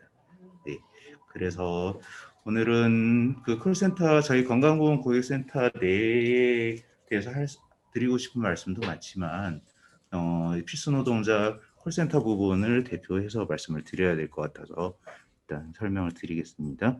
건강보험 고객센터의 경우에는 자신들이 코로나 관련 전화를 국민을 위해서 받고 있지만 정작 자신들은 방역 기준이 열악한 환경에서 근무를 하고 있습니다. 그래서 2020년 3월 에이스 손해보험 고객센터인 그 소위 구로 콜센터에서 감염병이 확산한 후 정부는 콜센터 사업장에서 집단 감염을 막기 위해 많은 대책을 내놓았고, 고용노동부는 콜센터 사업장에 대한 점검을 진행한 바 있지만 아직도 현장은 바뀌지 않고 있습니다. 그래서 저희 현장이 어떤지 설명을 드려야 되는데 저희는 그 개인정보를 다루다 보니까 사진을 준비하지 못했는데요. 아까 그 류현철 선생님이 그 보여주신 콜센터의 구조하고 똑같다고 보시면 됩니다. 저희 그 16개의 메이저 업체가 하청을 거의 다 운영하고 있기 때문에 그 시설이나 인력 관리는 거의 똑같다고 보시면 되고요. 그래서 정부에서 권고 기준이 1m 정도라고 얘기를 하는데 그 근로감독관이 와서 체크를 해가기도 했습니다. 그런데 사실상 제가 실측을 해보니 1m가 권고 기준임에도 불구하고 저희 고객센터에서의 거리는 사람이 그 정수리에서 정수리까지가 사실 1m였는데 그걸 적용한 거고, 팔걸이 그 길이로 재봤더니 1m가 채 안 되고 90cm도 안 됐습니다. 그리고 비말반지 대책이라는 게 칸막이가 기존에 있었던 거에 그 아크릴판 40cm 정도를 이렇게 높여서 좌우로 제공을 해주고, 마스크도 뭐 일하는 센터 하청 업체에 따라서 하루에 1개를 지급하는 것도 있고 한 달에 3-4개를 지급하는 것도 있고, 그렇게 만약에 한 달에 1개를 지급한다 하더라도 온종일 휴식 시간도 없이 이렇게 저희는 전화를 8시간 근무를 한다면 7시간 계속 상담을 해야 되는 노동자들인데 하나라도 마스크는 하나를 받는다고 해도 그 부족한 실정인 거죠. 그리고 그런데 오히려 이제 휴식 시간에 대한 지침 같은 것이 없고 그 근로에 대한 그 감독 방법이 강압적이고 권위적인 그런 노동 관리를 하고 있고, 그래서 예전에 뭐 그 벤담이라는 사람이 제시한 파놉티콘이라는 것이 원형 과목이 있는데 저희는 저희 일하는 그 환경을 전자 파놉티콘이라고 하거든요. 일거수 일투족을 감시를 당하고 일을 하고 있기 때문에 노동자들이 자율성을 발휘해서 휴식을 하거나 그런 게 거의 불가능한 구조죠. 그래서 최근 3년간의 지금 건강보험공단에서 밝힌 지금 콜수 자료인데요. 콜수는 계속 이렇게 증가하고 있는 추세고 20년도는 아직 자료가 나오지는 않았는데 저희가 체감하고 있는 콜수 양은 계속 일이 늘어나고 있기 때문에 증가하고 있다고 보셔도 무방합니다. 그리고 아까 제가 서두에 말씀드렸던 그 코로나 안내를 하고 있다는 얘기가 뭐냐면 질병관리청에서 1339 콜센터를 할 때 업무가 폭증하자 저희가 이 1339 콜에 투입이 됐었거든요. 그런데 웃긴 것은 저희가 그 코로나19 콜센터 방역 지침상 재택근무가 필요한 거리두기 단계에서도 방역관리 업무로 분류가 돼서 저희는 재택근무도 할 수가 없어서 그 밀집된 환경에서 계속 일을 했어야 된다는 거. 이번 코로나 사태뿐만이 아니라 신종플루나 메르스 이런 사태에서도 인력이 부족하면 저희는 항상 투입이 되는 거죠. 그럼에도 불구하고 뭐 저희가 콜수가 이 통계치에서 나타나는 콜수가 줄어들거나 이런 일은 없습니다. 그래서 휴게 시간에 대한 저희 노동자 자체 설문조사 내용을 좀 보시면요. 국제노동기구에서는 극심한 스트레스를 받는 노동자의 휴게 시간을 40분 근무, 20분 휴식으로 권고하고 있는데 어느 정도 휴게 시간을 가지십니까? 이렇게 여쭤봤더니 내용을 보시면 네, 보시면 5분 미만 19.2%, 그래서 20분 미만만 해도 지금 60%가 넘어가고 있고 30분 미만이면은 거의 85%가 되고 있죠. 그러니까 이 휴식 시간이라는 게 그냥 정말 휴식을 하는 게 아니고요. 상담하다가 잠깐 물 먹고 화장실 가고 이런 거를 우리 상담사들은 휴식 시간이라고 인식하고 있습니다. 정해진 휴식 시간이란 거 거의 없다고 보시면 되고요. 그나마 그 휴식, 그렇기 때문에 휴식 장소라는 것도 보시면 상담사 본인의 자리에서 쉬는 사람이 대부분이고, 재밌는 게 재밌다고 해야 될지 슬프다고 해야 될지 화장실에서 쉬는 사람들이 꽤 많아요. 이거는 그런 권위적인 관리 태도와 그리고 전자 감시 제도 이런 걸로 인해서 제가 이거 보고 떠올린 것은 그 군대에서 이등병들이 몰래 화장실에 숨어서 쉬잖아요. 그 정도로 그 사람들이 자신이 얼마나 감시받고 있다고 생각하면 휴식조차도 화장실에 가서야 편하게 할 수 있을까, 이거 생각하면서 너무 슬펐습니다. 네. 그리고 정부와 지자체는 코로나 감염병 확산 방지를 위해서 콜센터 답장 노동자들에게 마스크를 착용하고 근무할 것을 행정명령으로 발동을 했는데요. 이게 웃긴 게 위반 시 10만 원 이하의 과태료 부과인데 이걸 노동자가 내야 되는 거죠. 그러니까 사업주가 내야 되는 게 아니라 노동자가 내야 되는 그런 아이러니한 상황이고요. 그런데 코로나 감염병 확산 이후 오히려 콜센터 노동자는 밀려드는 콜센터에 힘겨워하고 있고, 저희가 공공운수 노조하고 같이 그 실태 조사를 해봤는데 우울증이나 근골격계 질환에 대한 조사를 같이 했었거든요. 근데 우울증도 보시면 뭐 거의 매일 7일 이상 7일 이내 이런 퍼센티지를 쳐봐도 거의 80%, 85%를 넘고 있죠. 이 고위험군에 속하는 사람들이요. 그리고 근골격계 질환이 아래 편인데요. 통증 호소자 수는 99.4%에 달하고, 이 기준을 조금 더 엄격하게 적용할 것이냐 아닐 것이냐, 그러니까 NIOSH 기준으로 보면 94.2고 인천대 기준으로 보면 79.3이니까 거의 10명 중 8명에 해당하는 사람들이 근골격계 질환에 시달리고 있는 거죠. 그래서 이 연구자가 달아놓은 멘트가 너무 인상적이어서 제가 가지고 왔는데요. 질 좋은 서비스는 서비스를 제공하는 노동자의 육체적, 정신적 건강의 질에서 비롯된다. 한국산업 서비스 품질지수 콜센터 부분 조사에서 10년 연속 공공기관 우수 콜센터라는 영광은 그로 인해 병들고 다치고 아픈 노동자들에게는 눈물의 상처에 불과하다. 이렇게 멘트를 달아주셨어요. 그리고 정부는 콜센터 노동자들을 코로나 시기 필수 노동자로 규정하고 대책을 논의하고 있지만 이미 고객센터 노동자들은 정부의 코로나 방역을 위한 사업장 지침도, 콜센터 노동자의 직무 스트레스 관리 지침, 공공기관 콜센터 구축 가이드라인마저 어기는 환경에서 이제 근무 중인 거고요. 건강보험 고객센터의 업무는 사실상 전화라는 매체로 건강보험 상담을 하는 기능을 하며 지사의 업무와 전문성에서의 차이가 간혹 있을지라도 업무의 종류는 같은데, 지사 직원이 자신의 업무만 처리할 수 있음을 고려하면 이제 고객센터가 더 넓은 범위의 민원을 처리하고 있다고 볼 수가 있고요.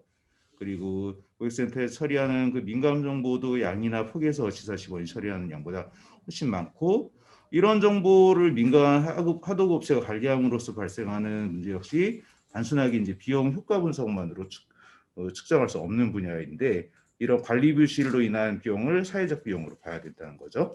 건강보험 고객센터의 경우에는 지금 건강보험의 공공성 강화라는 측면, 아까 말씀드렸던 부분하고 필수 노동자 보호라는 그런 사회적 편익을 같이 계산을 해야 되는 문제고, 아까 그 앞에서 말씀하셨던 그런 그 시장의 그 균형 가격하고는 다른 문제가 되는 거죠. 그래서 결국 필수 노동자의 가치라는 것이 단순하게 비용 편익을 통해서 도출하기보다는 필수 노동의 사회적 효용과 사회적 비용을 함께 고려해서 접근해야 될 문제라고 생각하고요. 제가 발제를 처음 맡았을 때 생각한 근본적인 질문이, 우리는 필수 노동자인데 왜 대부분 비정규직이고 뭐 최저임금을 받을까?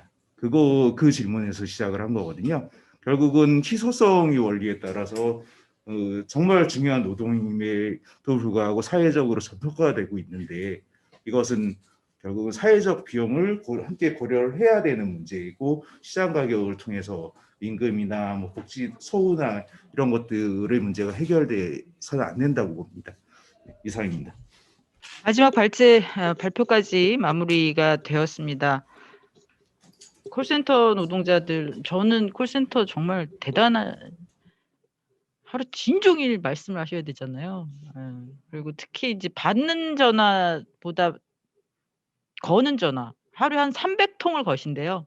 그러면 한 2~30통 걸릴똥 말똥 뭐 이렇다고 하시는데 그 굉장히 어려운 노동인데 여튼 집단 감염까지도 피해가지 못했고 지금도 계속 집단 감염이 발생하고 있어요. 코로나는 저기 콜센터는 관리가 안 되는 참 큰 문제가 있습니다. 네, 여기까지 해서 오늘 정말 여러 손님들께서 오래 달리셨습니다. 새로운 모색을 이제 해야 될 것 같아요. 한국 사회에서 정말 중요한 노동을 하고 계시는 분들이 실제로 그 속에서 고통을 받고 있다라는 건 말이 안 되는 것이고, 특히 특수고용이라고 하는 이름으로 노동권을 박탈하고 있는 현재 이런 구조들에 대해서도 이제 본격적으로 사회적으로 문제 제기를 해야 되는 시점에 왔다라는 말씀을 드리면서, 또 여러분들께서 너무 발표를 잘해 주셨나 봐요. 질문이 없어요. 네. 완벽했다는 얘기죠. 네. 오늘 고생들 많으셨고요. 내일 아침 10시에 뵙도록 하겠습니다. 제발.